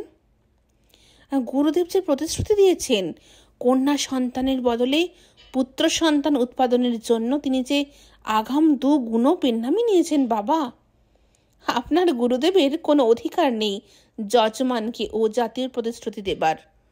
আপনার স্ত্রী বন্ধা নয়, এটা প্রমাণিত। ফলে গুরুদেব আপনাকে এই প্রতিশ্রুতি দিতে পারেন যে পুত্রেষ্টি যজ্ঞের মাধ্যমে সে পুনর্বার সন্তানবতী হবে। এক রাত্রির উৎপীড়নে না হলে বারে বারে তার উপর বলাৎকার করে যতক্ষণ না হতভাগিনী গর্ভবতী হয়। কিন্তু পুত্র সন্তান দানের ক্ষমতা তাঁর নেই। কন্যা সন্তান হওয়ার সম্ভাবনা 50% দুর্গা গাঙ্গুলি যেন চিরতার রস খেয়েছেন। মুখটা বিকৃত করে বললেন, এত খরচাপাতি করে, এত কটখার পুড়িয়ে আবার মেয়ে? তাহলে গুরুদেব কেন বললেন নিশ্চিত পুত্র সন্তান? রূঢ়স্বরে রূপেন্দ্র বলেন, আপনার গুরুদেব সম্বন্ধে কোনো মন্তব্য করা আমার পক্ষে শোভন নয়। তবে এইভাবে অনেক ভণ্ড লোক গুরুবাদী সাধারণ মানুষের মাথায় কাঁঠাল ভেঙে খায়, এটা প্রত্যক্ষ সত্য। এদের বিরুদ্ধেই আমার সংগ্রাম। দুর্ভাগ্যবশত সমাজ আমার সঙ্গে সহযোগিতা করছে না। কিন্তু আপনি কৌশলে আমার প্রশ্নের জবাবটা বরাবর এড়িয়ে যাচ্ছেন খুড়ো। কি প্রশ্ন বাবা? এই নেপথ্য ব্যবস্থাটা, বিনিয়োগ প্রথার কথাটা কি মিনু জানে? পাণ্ডাজির নিয়োজিত যে পুরুষটার শয্যাসঙ্গিনী হতে তাকে আপনি বাধ্য করছেন, তাকে কি সে দেখেছে? সে কি তাকে অনুমোদন করেছে, পছন্দ করেছে? খুড়ো মাথা নেড়ে বললেন, না, আমি তারা দেখিনি এখনো পর্যন্ত। তবে গুরুদেব বলেছেন কুৎসিত নয়, এই তোমারই বয়সী। আমার প্রথম প্রশ্নটার জবাব দিন। মিনু কি জানে যে আপনার পুত্র কামনায় তাকে ধর্মের ভড়ঙে আসলে পরপুরুষ ভজনা করতে হবে? জেরার মুখে কোণঠাসা আসামির মতো হঠাৎ আত্মসমর্পণ করে বসেন দুর্গা গাঙ্গুলি। ঝুঁকে পড়ে রূপেন্দ্রের 2টি হাত ধরে বলে ওঠেন, না বাবা, যজ্ঞের আসল ব্যাপারটা সে জানে না, তারে বলা হয়নি। আমার ঠিক সাহস হচ্ছে না। মানে, তুমি একটুকু উদ্ধার করে দিবে বাবা? তোমার সে খুব শ্রদ্ধা করে। শ্রদ্ধা না ইয়ে? তা যদি বলো তাতেও আমি রাজি। কাক পক্ষেতে টের পাবে না। যজ্ঞটজ্ঞ কিছুরই দরকার নেই। তুমিই এ দায়িত্ব নাও। পুরীতে পৌঁছে একটি ঘর ভাড়া নেব। তোমরা 2টিতে থাকবে। ও আমার কাছে বাঘিনী, তোমার কাছে মোহিনী হয়ে যাবে। তোমার 2টি হাত ধরছি, আমাকে পুত্র সন্তান দাও বাবা রূপেন। জাহাজ তখন প্রচণ্ড দুলছে। নাকি এই প্রস্তাবে ওর মাথার মধ্যে টলে উঠল। তবু রূপেন্দ্রনাথ উঠে দাঁড়ালেন, দ্বারের দিকে অঙ্গুলি নির্দেশ করে বললেন, বেরিয়ে যান। তুমি আমাকে তাড়িয়ে দিচ্ছ রূপেন? সেজন্য নিজেকে ভাগ্যবান মনে করবেন। আপনি অনাহত ফিরে যাচ্ছেন। এই মুহূর্তে আমার দৃষ্টির বাইরে না গেলে। কিন্তু জাহাজ যে প্রচণ্ড দুলছে বাবা, আমি ঠিকমতো দাঁড়াতে পারছি না। তাহলে 4 হাতে পায়ে হামাগুড়ি দিয়ে চলে যান। আপনার প্রস্তাবের সঙ্গে সেই গমন ভঙ্গিমাটা সঙ্গতিপূর্ণ হবে। যান। দেয়াল ধরে ধরে দুর্গা গাঙ্গুলি কোনো ক্রমে ঘর ছেড়ে বাইরে বেরিয়ে গেলেন। রূপেন্দ্রনাথ সংলগ্ন স্নানকক্ষে গিয়ে মুখে মাথায় জলের ঝাপটা দিলেন। টলতে টলতে আবার এসে বসলেন আসনে। উপায় নেই, কিন্তু রূপেন্দ্রনাথকে সাহায্য করতে এগিয়ে আসবে না কেউ। বিনিয়োগ প্রথা ক্ষেত্রজ পুত্র সমাজে স্বীকৃত। স্মার্ত পণ্ডিতদের পরিচালিত এই কুপমণ্ডুক সমাজ ব্যবস্থায় ভৃত্য আর ভার্যার সমান মর্যাদা। দুটি এক ধাতুতে গড়া, ভ্রীযুক্ত ধাতুতে, অর্থাৎ ভরণীয়, যাকে খাওয়া পরা দিয়ে কাজ করাতে হয়। ভৃত্য শব্দের দুটি অর্থ, এক দাস, দুই ভার্যা। ভৃত্য সংসারের ভিতরে করে নানান জাতির কাজ, চাষের ক্ষেত্রে করে শস্য উৎপাদন। ভার্যাও করে সংসারের ভিতরে নানান জাতের কাজ, শয্যায় করে সন্তান উৎপাদন।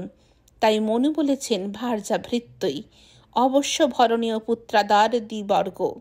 মনু আরও বলেছেন ভৃত্যকে দান করবে ব্যবহৃত পোশাক যা জীর্ণ হয়ে এসেছে, এবং ভার্যাকে দেবে ভুক্ত বা ছিষ্টং বধৈব দদাত। দুর্গা গাঙ্গুলিও নিশ্চয়ই তা দিয়ে থাকেন, ভুক্তা বশিষ্ঠ। ভৃত্যকে যদি পরের সেবায় নিয়োগ করা যায়, ভার্যাকে কেন যাবে না? সমাজ দুর্গা গাঙ্গুলির পক্ষে, এক বজ্ঞা ঠাকুরের বিপক্ষে। তার মানে রূপেন্দ্র যদি মৃন্ময়ীকে বাঁচাবার জন্য সহযাত্রীদের সাহায্য চান, কেউ এগিয়ে আসবে না। ক্ষেত্রজ পুত্র দাবি করার অধিকার আছে স্বামীর, এতে আছে তার সামাজিক অধিকার। স্ত্রী তার মালিকের নির্দেশমত্ত বিবস্ত্রা হয়ে অজানা অচেনা পুরুষের বিছানায় গিয়ে শুতে বাধ্য। অবশ্য ওদিকে ততক্ষণ যোগ্য হতে থাকবে পুত্রেষ্টি যোগ্য। কাঁসর ঘণ্টায় যেমন বলির পশুর মৃত্যু যন্ত্রণার আরতি ঢাকা পড়ে যায়, তেমনি যজ্ঞের কোলাহলে শোনা যাবে না নির্যাতিতা হতভাগীর জান্তব আর্তনাদ।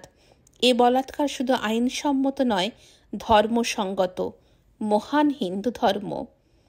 কথাটা জানাজানি হয়ে গেলে খরচীর্ভ যাত্রী দলের কাছে সেটা একটা মজাদার কেচ্ছা হয়ে উঠবে মাত্র। তামাক টানতে টানতে পুরুষেরা আর চোখে মেয়েটিকে দেখিয়ে রসিকতা করবে, এই মেয়েটি সেই বলির পশু, তাই না?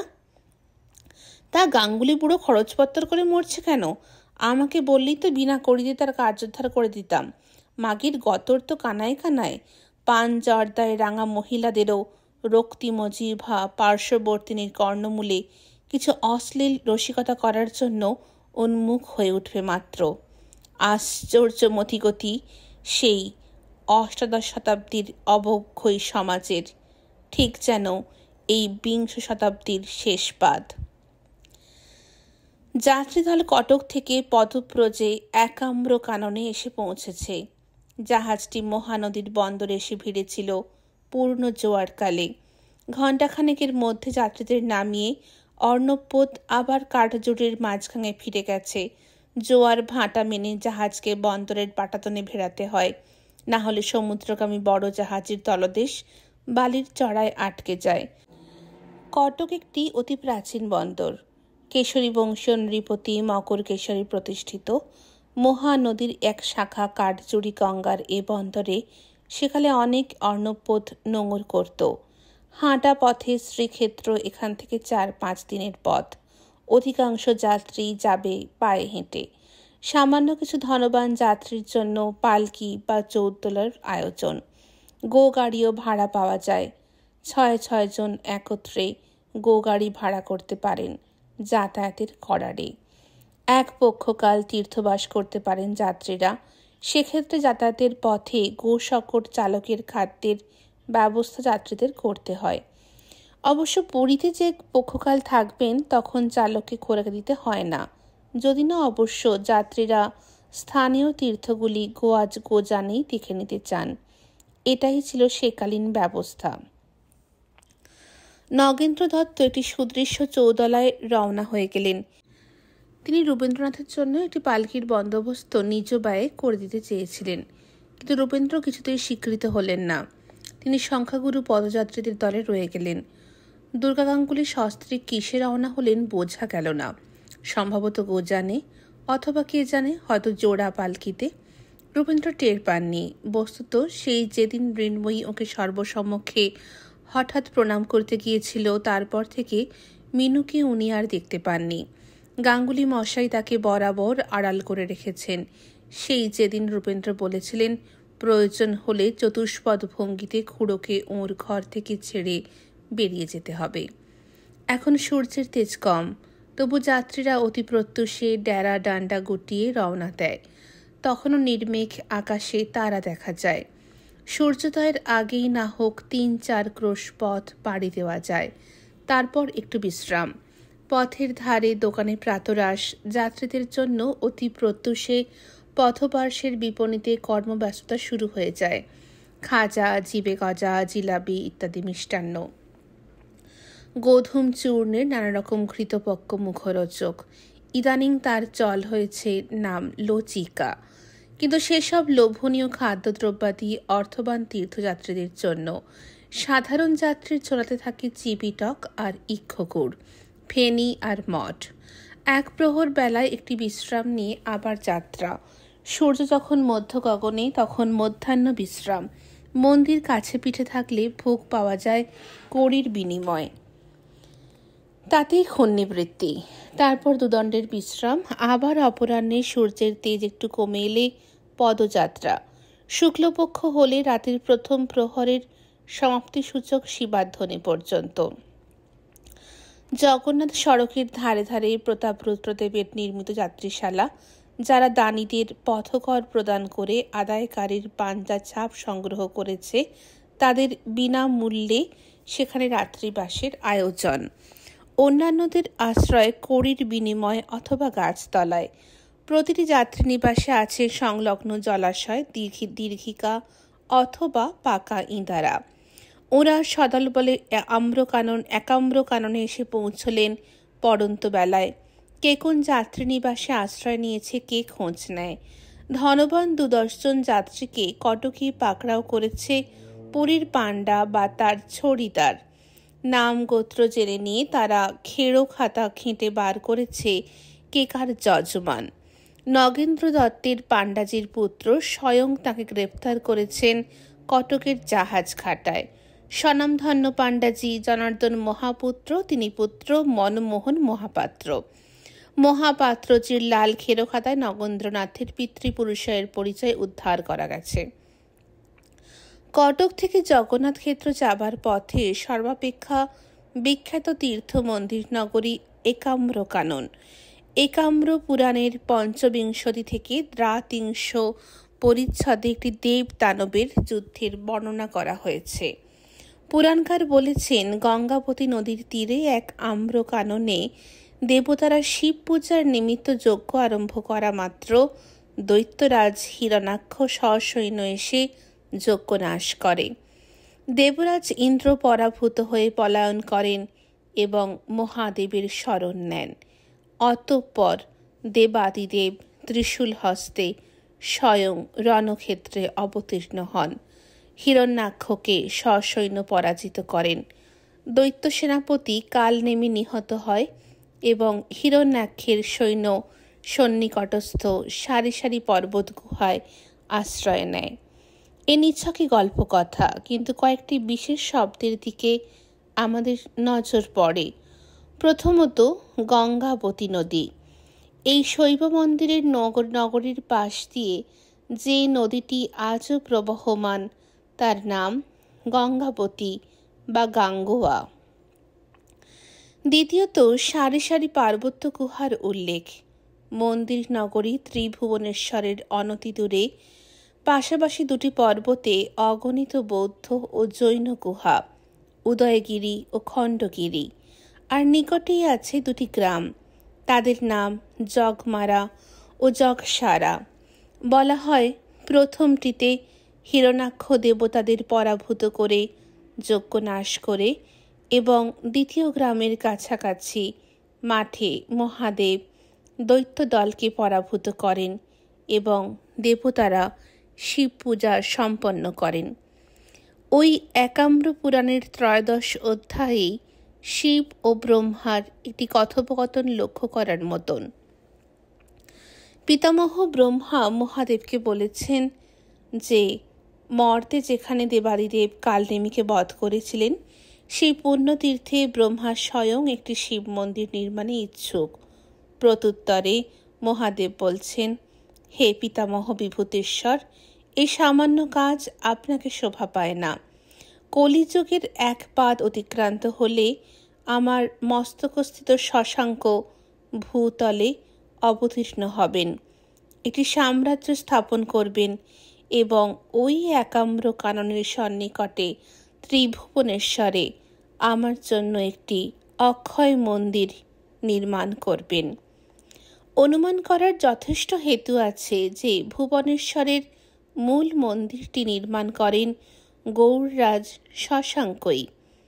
7ম শতাব্দীর প্রথম পাদে ভারতবর্ষে একই সঙ্গে আবির্ভূত হয়েছিলেন কয়েকজন ক্ষমতাশালী নৃপতি। কান্যকুব্জের হর্ষবর্ধন, প্রাগজ্যোতিষপুরের ভাস্কর বর্মা, চালুক্যরাজ দ্বিতীয় পুলকেশী এবং গৌড়রাজ শশাঙ্ক। পরাক্রমশালী নৃপতির মধ্যে একমাত্র শশাঙ্কের প্রতি ইতিহাস সুবিচার করেনি। তার একটি বিশেষ হেতু আছে। এ যুগের ইতিহাসের মূল 2টি উপাদান, একটি বাণভট্টের হর্ষচরিত, অপরটি এক বিদেশির দিনপঞ্জিকা, চৈনিক পরিব্রাজক হিউয়েনসাং। যেহেতু শশাঙ্ক শৈব বৌদ্ধদের তথা হর্ষের বিপক্ষ শিবিরে, তাই তাঁকে প্রায় নররাক্ষসের আকৃতিতে চিত্রিত করা হয়েছে। কিন্তু শশাঙ্ক সম্বন্ধে হিন্দু পুরাণ শাস্ত্র ভিন্ন কথা বলে। একাম্র পুরাণ মতে সম্রাট শশাঙ্ক কলিঙ্গ বিজয় করে ত্রিভুবনেশ্বর একটি মন্দির প্রতিষ্ঠা করেন। তিনি কলিঙ্গে শিব পূজার প্রথম ভগীরথ। স্বর্ণাদ্রি মহোদয়, একাম্রচন্দ্রিকা এবং কপিল সংহিতায় স্পষ্টাক্ষরে বলা হয়েছে যে ত্রিভুবনেশ্বরের লিঙ্গরাজের মূর্তির ওপর একটি অপূর্ব মন্দির গঠন করাই হচ্ছে কলিঙ্গ সম্রাট শশাঙ্কের শ্রেষ্ঠ কীর্তি। বলা বাহুল্য, শশাঙ্ক কোনো শিবলিঙ্গ বা শিবের মূর্তি নির্মাণ করেননি। একটি স্বয়ম্ভূ শিলাকে শিবের প্রতীক রূপে কল্পনা করা হয়েছে। এভাবে অনাদিকালের ভূগর্ভ ভেদ করা প্রস্তরখণ্ডকে বহু মন্দিরেই শিবের প্রতীক রূপে গ্রহণ করা হয়েছে, যেমন কাশীর কেদারেশ্বরে এবং হিমালয়ের কেদার তীর্থেও। হাতের কাছে আমাদের তারকেশ্বরও একটি উদাহরণ। আমরা বর্তমানে ভুবনেশ্বরে যে বিশাল মন্দিরটি দেখি সেটি শশাঙ্ক নির্মিত দেউল নয়।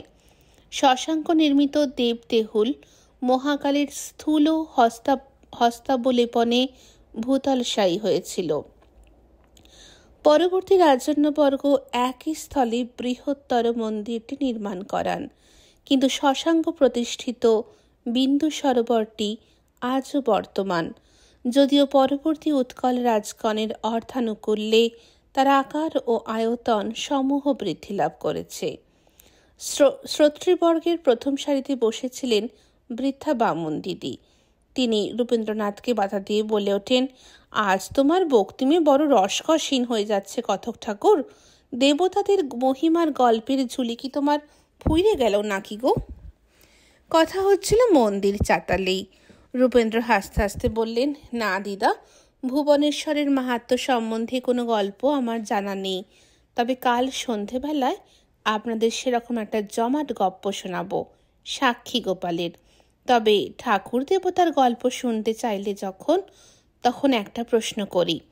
ওই বিরাট গোষ্ঠী পাথরের মাতৃমূর্তিটি লক্ষ্য করে দেখুন, কোনো অসঙ্গতি নজরে পড়ছে? সকলেই চোখ তুলে দেখল সিংহপৃষ্ঠ সমারূঢ়া এক পার্বতী মূর্তি, চতুর্হস্তা, কিন্তু 4টি হাতই ভেঙে গেছে। মাথায় প্রকাণ্ড মুকুট, মায়ের বাম দিকে একটি প্রস্ফুটিত পদ্ম, পদতলেও তাই। সকলেই লক্ষ্য করতে থাকে। নগেন দত্ত বলেন, এটি কি লক্ষ্মী মূর্তি? রূপেন্দ্র বলেন, না, এটি পার্বতী। এর নাম নিশা পার্বতী। এবার বলুন, কিছু অসঙ্গতি আপনাদের নজরে পড়ছে? একজন প্রৌঢ়া বললেন, মায়ের বাঁ পায়ে একটা গয়না আছে, ডান পায়ে নেই। এমনটা তো হয় না, মায়ের সাজ ঠিক হয়নি বাপু। রূপেন্দ্রনাথ অত্যন্ত খুশি হয়ে বলেন, দারুণ নজর করেছেন মা, ওইটি ওই মূর্তির অসঙ্গতি। আর ওই যে এক পায়ের মল দেখেই শনাক্ত করা যায় যে এটি সাধারণ পার্বতী মূর্তি নয়, ইনি নিশা পার্বতী। নিশা পার্বতী, এ নাম তো শুনিনি। শুনুন তাহলে। দিদা গপ্প শুনতে চেয়েছিলেন, তাই এই প্রসঙ্গ তুলেছি। একবার মহাদেব নাকি ধ্যানে বসেন। অতি দীর্ঘ সময় অতিবাহিত হবার পরেও তার ধ্যান ভঙ্গ হয় না। তখন দেবকুল সন্ত্রস্ত হয়ে পড়েন, অথচ শিবের ধ্যান ভঙ্গ করার হিম্মত কারও নেই। অনঙ্গদেবের ভস্ম হয়ে যাবার পরের ঘটনা এটি। তাই উর্বশী, মেনকা, রম্ভা কোনো নৃত্যপটীও সেই ও দুঃসাহস দেখাতে রাজি হয় না। তখন পার্বতী স্বয়ং সে দায়িত্ব গ্রহণ করলেন। অন্যান্য দেবতাদের বললেন দৃষ্টিপথের বাহিরে চলে যেতে।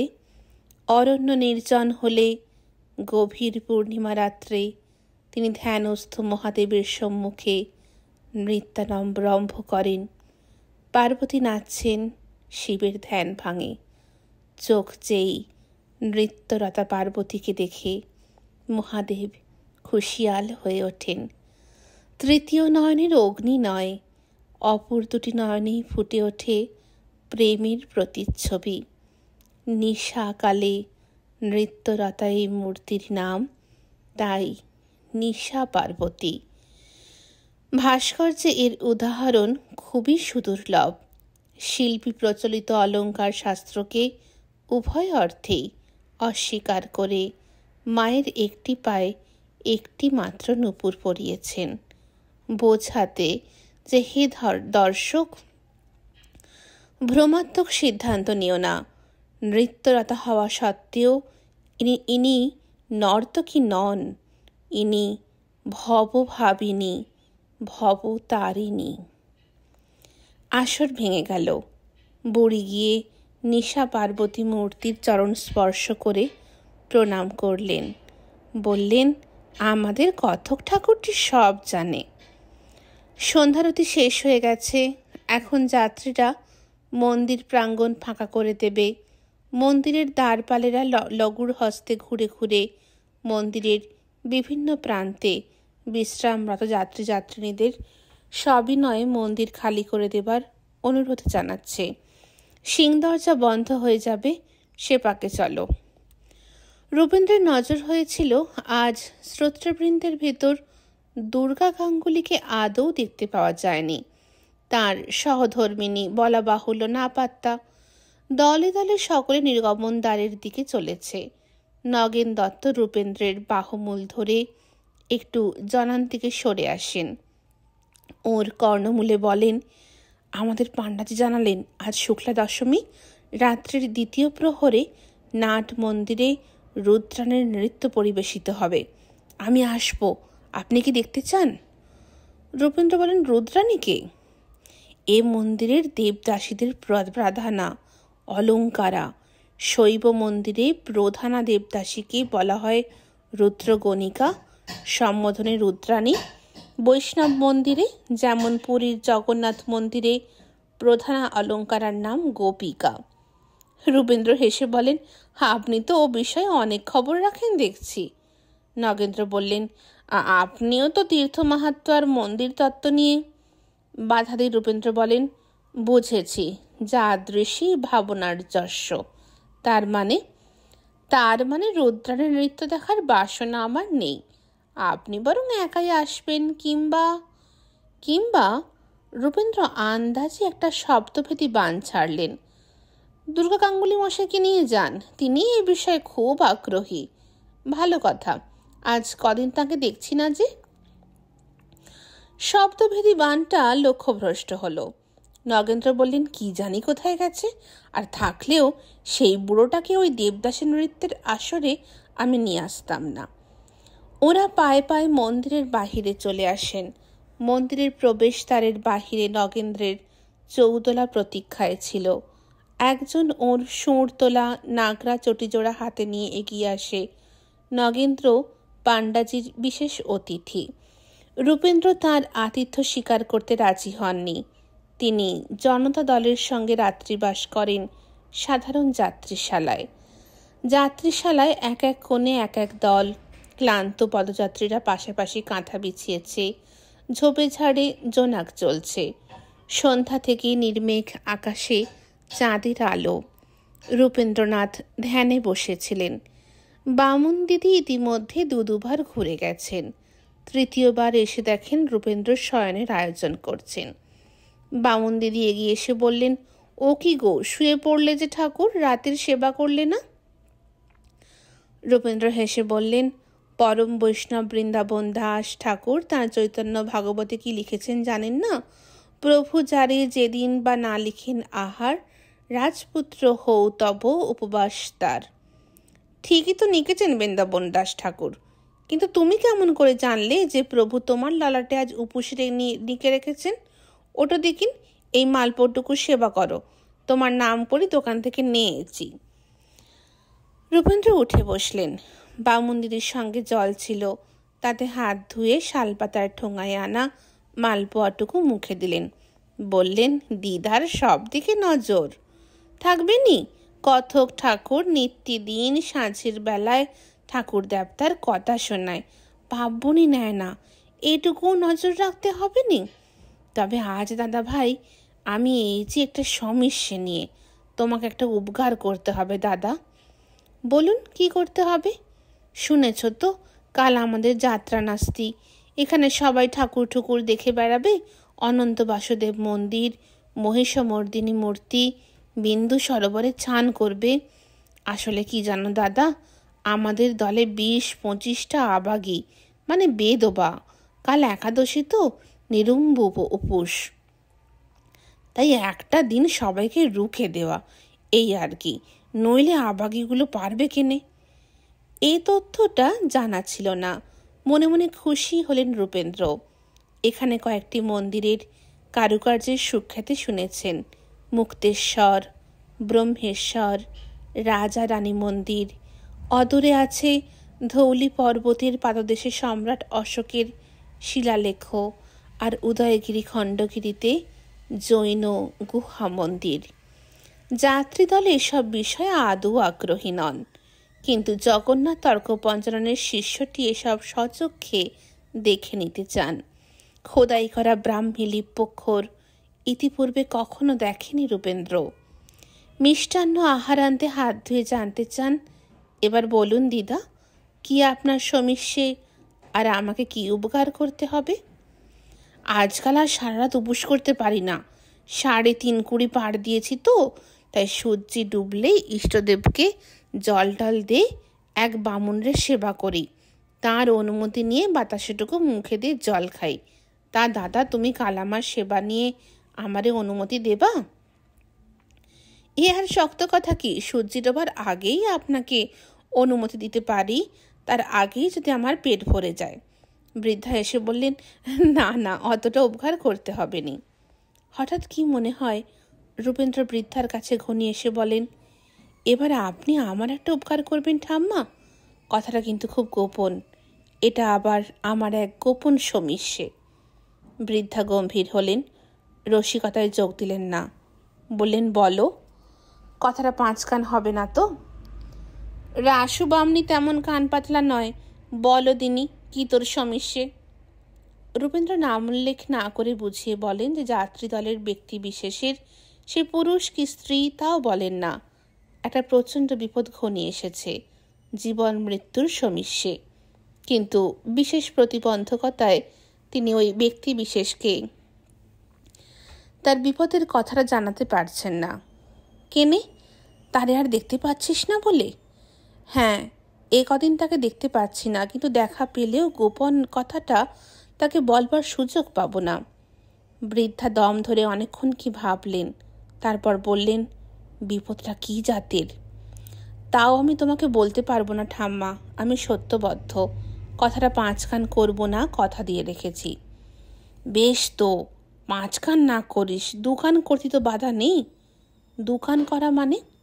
আরে যার বিপদ তার কানে কানে বলা।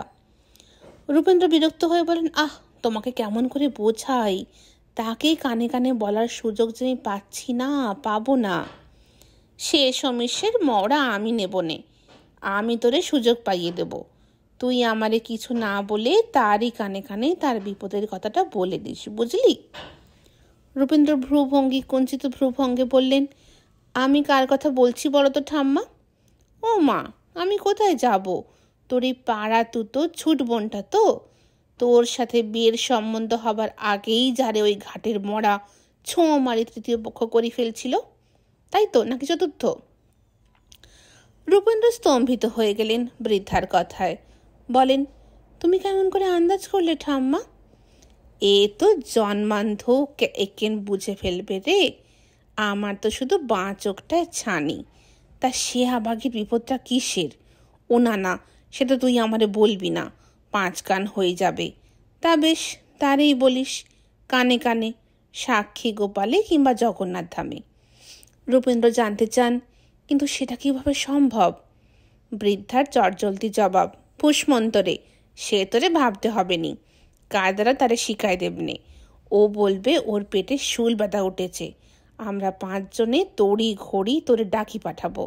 জানিস তো, কোবরেজে যখন সমত্ত বউরে পরীক্ষে করে, তখন স্বামীরে সেখানে দাঁড়িয়ে থাকতে নেই, আমি পাহারা দেবনে, বুড়ো ডারে তাড়ে।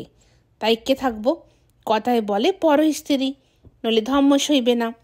তবে আমি দোকান বন্ধ করে থাকবো অনেক, কথাটা 4 কান হতে দেবো না।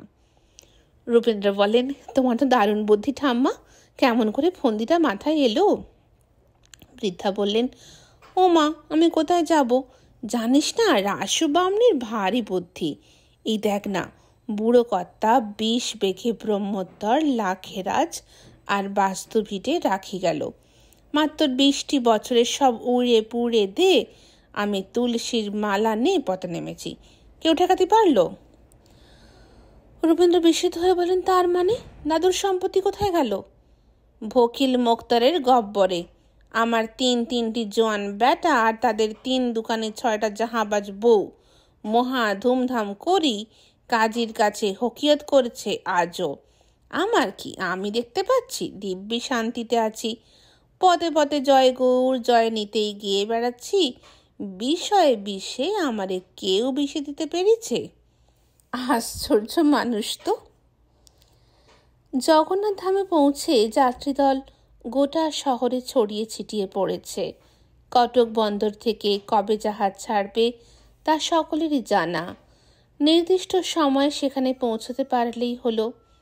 নগেন দত্ত এবার আর ছাড়েননি, রূপেন্দ্র আপত্তি করেননি, কারণ এবার পাণ্ডাজি যে যাত্রী নিবাসে ওদের থাকতে দিয়েছে সেটি একেবারে সমুদ্র তটের উপরে, স্বর্গদ্বারের কাছাকাছি।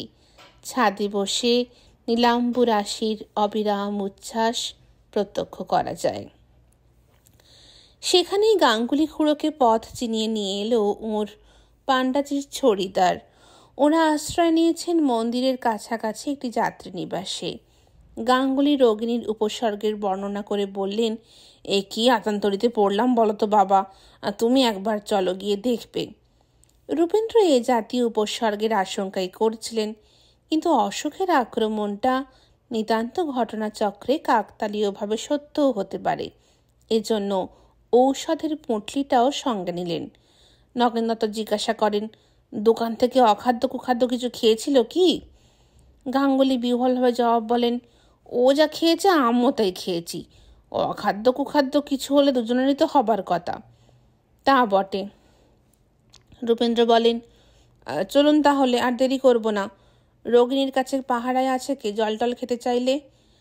আছে বাবা, আছে, আমাদের দলেরই কয়েকজন আছে। কোবরেজ মশাই আসা মাত্র মহারানীতে এগিয়ে এলেন রাসু দিদি। বললেন, তুমি ভালো করে দেখো তো দাদা ভাই, ইয়াবাগির পেটে কি ঢুকিছে, বমি হয় না, দাস্ত হয় না, অথচ তলপেটে শুল বেঁধে না। রূপেন্দ্র দীর্ঘ সময় রোগিণীর নাড়ির গতি লক্ষ্য করলেন, জিভ দেখলেন, চোখের পাতা টেনে টেনে দেখলেন, তারপর ঝোলা থেকে বার করলেন একটা বিচিত্র যন্ত্র। সেটা দেখেই এত যন্ত্রণার মধ্যেও রোগিণী ফিক করে হেসে ফেলল, মুখের ওপর আঁচলটা চাপা দিল।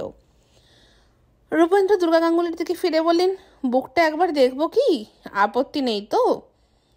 দুর্গা খুড়ো মুখটা ফিরে নিলেন। রাসু বামনি অবাক বিস্ময়ে বলে ওঠেন, ওমা, আমি কোথায় যাব? জিভ দেখলে, চোখ দেখলে, নাড়ি দেখলে, তাও তোমার আশ মিটল নি, সমস্ত মেয়ের বুক দেখবে কি গো?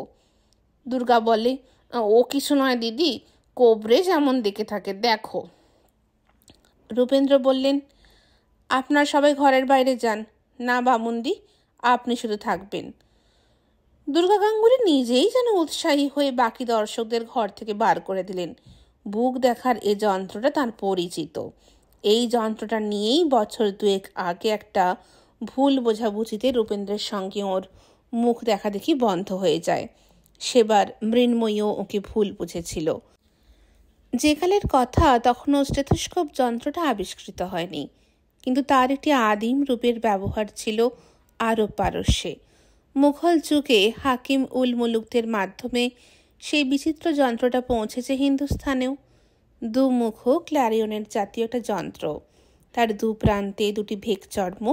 এক প্রান্ত রোগীর বক্ষস্থলে স্থাপন করলে অপর প্রান্তে চিকিৎসকের কর্ণমূলে হৃৎস্পন্দনের শব্দ শোনা যায়। চিকিৎসক তাতে অনুমান করতে পারেন হৃৎপিণ্ডের কার্যকারিতা। রূপেন্দ্রনাথের পুলিন্দায় তেমনি একটি যন্ত্র বরাবর থাকে।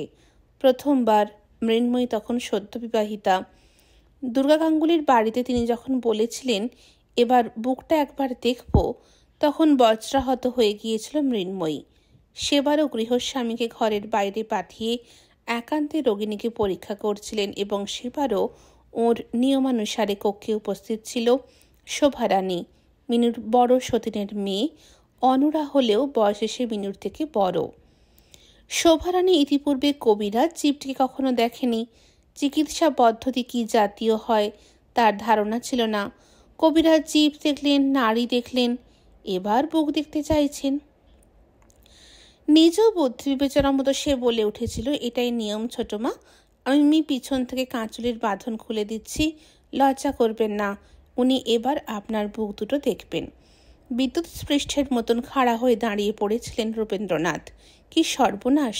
ওর উচ্চারিত বুক শব্দটা সহসা দ্বিবচনে রূপান্তরিত হয়ে যাওয়ার মুহূর্ত মধ্যে বুঝে ফেললেন ওদের কি মর্মান্তিক ভ্রান্তি হয়েছে। কিন্তু তিনি কিছু প্রতিবাদ করার পূর্বেই গৃহদ্বার উন্মোচিত হয়ে গেল। বোঝা গেল গৃহস্বামী দৃষ্টিসীমার বাহিরে ছিলেন, শ্রুতির সীমার নয়। ঘরের ভিতরে এসে শোভারানীকে বললেন, তুই ভিতরে যা।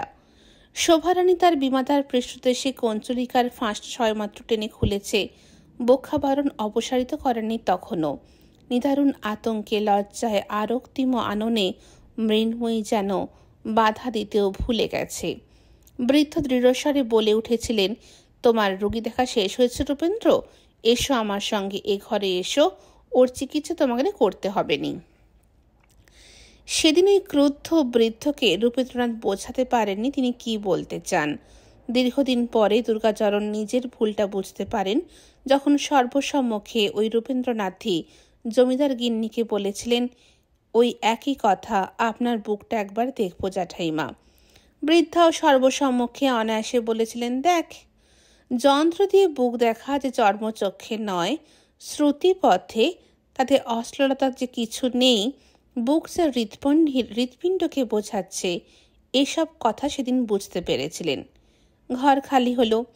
রাসু দিদি সবাইকে ঘর থেকে তাড়িয়ে দ্বার ভিতর থেকে বন্ধ করে দিলেন। নিজে বসলেন ঘরের দূরতম প্রান্তে। ভূমিশয্যাতেই হাতে ছিল জপের মালা, টপকাতে শুরু করলেন। রূপেন্দ্র কিছু বলার আগে মৃন্ময়ী শয্যা থেকে নেমে পড়ল। বললে, দাঁড়াও, সবার আগে প্রণামটা সেরে নি। সেদিন রূপেন্দ্র বাধা দিলেন না। প্রণাম সেরে মিনু প্রথমেই জানতে চাইল, বৌঠান কোথায় রূপদা? এই প্রথম একজন পরিচিত ব্যক্তি সেই হতভাগিনীটার কথা জানতে চেয়েছে। রূপেন্দ্রনাথের মনে পড়ে গেল এই মিনুই একদিন তার কাছে স্বনির্বন্ধ অনুরোধ করেছিল কুসুম মঞ্জুরিকে বাঁচাতে, বিবাহ করে বাঁচাতে। মৃন্ময়ী ততদিনে ওর খুড়িমা। রূপেন্দ্রনাথ দীর্ঘশ্বাস ফেলে বললেন, তার সব জ্বালা এতদিনে জড়িয়েছে রে মিনু। মৃন্ময়ী স্থির দৃষ্টিতে তাকিয়ে রইল এক মুহূর্ত, তারপর বললে, আমিও তাই আশঙ্কা করেছি, তাতেই তোমার এই বাউন্ডুলের মতন হাল। রূপেন্দ্র বাধা দিয়ে বললেন, আমার কথা থাক রে, আমি তোকে একটা খুব জরুরি কথা জানাতে এসেছি। তোর একটা বিপদের কথা, দারুণ বিপদ। মৃন্ময়ী একটা হাত বাড়িয়ে দিয়ে ওকে থামিয়ে দেয়। নিম্নস্বরে বলে, জানি। জানিস? কিন্তু কতটুকু জানিস? তোকে কতটা বুঝতে দিয়েছে খুড়ো? মৃন্ময়ীর ঠোঁট দুটো নড়ে উঠল, কিন্তু শব্দ বের হলো না কোনো। রূপেন্দ্র ঝুঁকে পড়ে বললেন, তুই কি এটুকু বুঝতে পেরেছিস মিনু? তুই যজ্ঞটুকু সব ফকিকারি। আসলে তোকে একটা অন্ধকার ঘরে।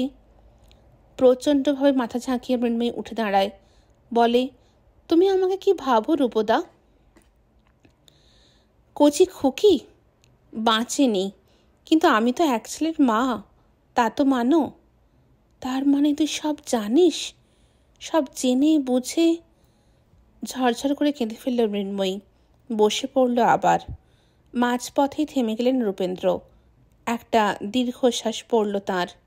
বললেন, তাও তো বটে, কি করতে পারিস তুই? এটাই তো এই অবক্ষয় সমাজের ব্যবস্থা। মৃন্ময়ী কি একটা কথা বলতে গেল, পারল না। মুখের ভিতরের আঁচলের অনেকটা ঢুকিয়ে দিয়ে ফুঁপিয়ে ফুঁপিয়ে কাঁদতে থাকে। তোমরাই বলো, ও কথা কি বলা যায়? কি বলবে? কি করে বলবে? বললে তো বলতে হতো, না রূপদা, আমি কিছুই করতে পারি না। কিন্তু তুমি পারতে, তুমি এখনো পারো। অন্ধকার ঘরে একটা নারী মাংসলোলুপ নরপিশাচের হাত থেকে একমাত্র তুমি আমাকে এখনো বাঁচাতে পারো। তুমি পারো না? তুমি রাজি না হবার পরেই না বুড়োটা আমাকে সব কথা খুলে বলেছে। জাহাজে সেই বুড়োটা টলতে টলতে তোমার ঘরে গিয়েছিল না আমাকে উদ্ধার করার প্রস্তাব নিয়ে? এ কথা হতভাগী কেমন করে বলবে? এ প্রত্যাখ্যান যে তার নারীত্বের চরম অপমান। বোধ করি সেই অচেনা নারী মাংসলোলুপটার নিষ্পেষণে ভূতলশায়ী হওয়ার চেয়েও বড় জাতের আঘাত। দুজনেই চুপচাপ, মুখোমুখি। দূর থেকে বামুনদি লক্ষ্য করল। ওখান থেকে চিৎকার করে প্রশ্ন করে, কি দেখছো বলো দিনি, পেটটা কি ফুলেছে? রূপেন্দ্র বসেছিলেন বিছানায়, মিনু ভূতলে। দুজনে বৃদ্ধার দিকে তাকিয়ে দেখেন। বৃদ্ধা নিঃশব্দে নিজের ওষ্ঠা ধরে তর্জনী স্পর্শ করে আবার জপে বসল। রূপেন্দ্র বললেন, সবই যদি জানো তাহলে আমাকে ডেকে পাঠালে কেন? মিনু তার ডাগর দুটি চোখ মেলে তাকালো তার রূপদার দিকে। বললে, তোমার কাছে একটা জিনিস ভিক্ষা চাইব বলে। দেবে? কথা দিচ্ছি, আর কোনোদিন তোমাকে বিরক্ত করব না, আর কোনোদিন তোমার কাছে কিছু চাইব না। অমন করে কেন বলছিস রে? বল না, কি চাস? আমার ক্ষমতায় কুলালে যা চাস নিশ্চয়ই দেব। কর্ণকুন্তী সংবাদ রচনার 200 বছর আগেকার ঘটনা। না হলে এখানে হয়তো রবীন্দ্রনাথ বলে বসতেন, আপন পৌরুষ ছাড়া, ধর্ম ছাড়া, আর যাহা আজ্ঞা করো দিব। মিনু বললে, না রূপদা, তা তোমার অদেহ নয়। এর আগেও তা তোমার কাছে চুপি চুপি একজন চেয়েছিল, আর লুকিয়ে তা পেয়েও ছিল। কুঞ্চিত ভ্রুভঙ্গে রূপেন্দ্র জানতে চান, কে সে? আন্দাজ করতে পারছো না? বৌঠান, মঞ্জুরি বৌঠান। হঠাৎ বিদ্যুৎ স্পৃষ্টের মতন আসন ছেড়ে উঠে দাঁড়ালেন রূপেন্দ্র। শূন্য দৃষ্টিপাত করে গম্ভীর কণ্ঠে বললেন, ভুলে যেও না মিনু, সে আমার ধর্মপত্নী ছিল। প্রথমটাই ও অবাক হয়ে যায়, বুঝে উঠতে পারে না তার রূপতার কথার মর্মার্থ। তারপর তিল তিল করে তা ওর বুদ্ধিতে ধরা দেয়। মৃন্ময়ীও ধীরে ধীরে উঠে দাঁড়ায়। 2 হাতে মুখ ঢেকে মাথা নাড়তে নাড়তে আর্তনাদ করতে থাকে, ছি ছি ছি ছি, আর কত অপমান আমাকে করবে রূপদা? আমি অমৃত চাইনি, ভিখারির মতো পরপুরুষের প্রেম ভিক্ষা করতেও আসিনি। আমি চেয়েছিলাম বিষ, তীব্র কালকূট। কেন বৌঠান তা চায়নি? বৌঠান তা পায়নি? তখন তো সে তোমার ধর্মপত্নী ছিল না। রবীন্দ্রনাথের মনে পড়ে গেল অতীত কথা। কুমারী অবস্থায় কুসুম মঞ্জরী তার চিকিৎসকের কাছে একই জিনিস চেয়েছিল, তার ধর্ম রক্ষার প্রয়োজনে। রবীন্দ্রনাথ সেবার তাকে তা দিয়েছিলেন, কিন্তু সে বিষ কুসুমকে পান করতে হয়নি। তার আগেই রবীন্দ্র তার পানি গ্রহণ করেছিলেন। সেসব কথা অন্যত্র বলেছি, তোমরা হয়তো জানো নয়তো জানো না, থাক ওসব অবান্তর কথা। একটা দীর্ঘশ্বাস পড়ল রবীন্দ্রের। বললেন, তার মানে তুই ওই কুপ্রথায় স্বীকৃত হোসনি? ও নিয়ে তোমার সঙ্গে কথা বলতে আমার ঘৃণা হচ্ছে রূপদা। বলো দেবে যা চাইলাম। মিনু তো তোমার কাছে আর কোনোদিন কিছু চাইতে আসবে না, দেবে? হঠাৎ মনস্থির করলেন, আত্মহত্যা মহাপাপ। রোগী প্রার্থনা করলেও শারীরিক যন্ত্রণা উপশমের জন্য ভেষকাচার্য তাকে বিষ দিতে পারেন না। আয়ুর্বেদ শাস্ত্রে স্পষ্ট নিষেধ আছে, কিন্তু রবীন্দ্রনাথ তা মানেন না। নিজের বিবেকের বকযন্ত্রে সব শাস্ত্রবক্য তিনি চোলাই করে নেন। তাই সিদ্ধান্তে এলেন, আত্মহত্যা যদি মহাপাপ, তবে ধর্ম রক্ষার্থে ভারতীয় নারীর জহর ব্রত পালনেও শাশ্বত অধিকার। এ তো শারীরিক যন্ত্রণা নয়, এ যে বলাৎকারের যন্ত্রণা। বলতে গেলেন, তাই তোকে দিয়ে যাব রে মিনু, নারী মাংস ললু পিশাচটা অন্ধকারে তোর অঙ্গ স্পর্শ করার আগেই তুই মুক্তি পাবি। বলা হলো না, তার আগেই রুদ্ধদ্বারে মিনুর আতঙ্কগ্রস্ত পরম গুরু করাঘাত করলেন। কি গো তোমাদের হলো? বামুনদি দৌড় খুলে দিয়ে বললেন, এসো বাবা, হয়েছে। কবিরাজ মশাই ওষুধ দিয়েছেন, ভয়ের কিছু নেই, এসো দেখো। রবীন্দ্রনাথ শুনেছিলেন জগন্নাথ ধামের অনতি দূরে, বস্তুত একদিন পথ দূরত্বে সমুদ্র তীরে একটি জীর্ণ সূর্য মন্দির আছে। এককালে তার নাম ছিল অর্কতীর্থ। এখন তা বিগ্রহহীন, পরিত্যক্ত। কিন্তু একজন আরবি ফার্সি জানা মৌলভী ওকে জানিয়েছিলেন, আকবর বাদশার সভাসদ মহাপণ্ডিত আবুল ফজল তাঁর আইনি আকবরী গ্রন্থে ওই মন্দিরটির বিশালত্ব এবং গঠন সৌকর্যের ভূয়সী প্রশংসা করেছেন। পুরী মন্দিরে রক্ষিত মাদলা পঞ্জি অনুসারে জানা যায়, খুরদার রাজা নরসিংহদেব ওই মন্দির দর্শন করতে যান 1628 খ্রিস্টাব্দে। সে সময় উড়িষ্যার সুবেদার ছিলেন বাখর খাঁ, যিনি দিল্লির শাহজাহাঁর প্রতিনিধি হিসাবে উড়িষ্যা শাসন করতেন।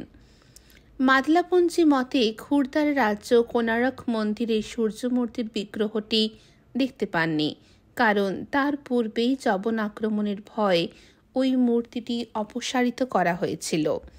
তবে খুরদার রাজার পরিদর্শনকালে মূল মন্দিরটি অটুট ছিল, শুধু ধাতব ধ্বজাটি ছিল না। যবনেরা সেটা সোনার মনে করে সম্ভবত অপহরণ করেছিল। যবন আক্রমণের সময়কালটা আকবরের শাসনকালে 16 শতাব্দীর শেষ পাদে। গৌড় বাংলার আফগান নবাব সুলেমানি করনানি অতর্কিতে উড়িষ্যা আক্রমণ করে। নবাবের সেনাপতি ধর্মান্ধ কালাপাহাড় এই অভিযানের নেতৃত্ব ছিলেন। ভারতবর্ষের ইতিহাসে বারে বারে যে দুর্ভাগ্যকে ঘনিয়ে উঠতে দেখেছি, প্রাক স্বাধীনতা যুগে রাজনীতির ক্ষেত্রে, বর্তমানে ভোটের রণাঙ্গনেও আজও যা দেখছি, উড়িষ্যার ক্ষেত্রে সেবারও তাই হলো। ওই চরম দুঃসময় উড়িষ্যারাজ মুকুন্দদেবের অমাত্যরা সুযোগ বুঝে বিদ্রোহ ঘোষণা করল। মুকুন্দদেবের একক ক্ষমতায় কালা পাহাড়কে প্রতিহত করা সম্ভবপর হল না। মুকুন্দদেব নিরুপায় হয়ে কোনারক তীর্থের বিগ্রহটি নিরাপদ স্থানে অপসারিত করে যুদ্ধক্ষেত্রে অবতীর্ণ হলেন।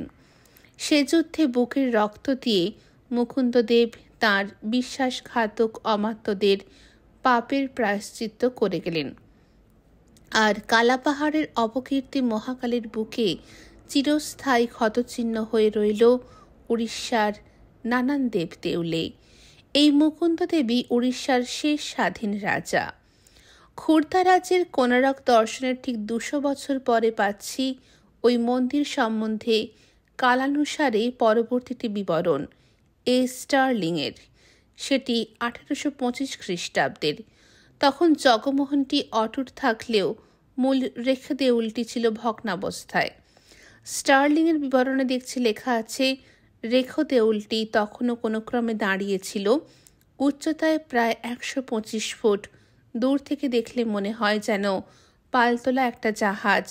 জেমস ফার্গুসন মন্দিরটি দেখেন তার 12 বছর পরে 1837 খ্রিস্টাব্দে।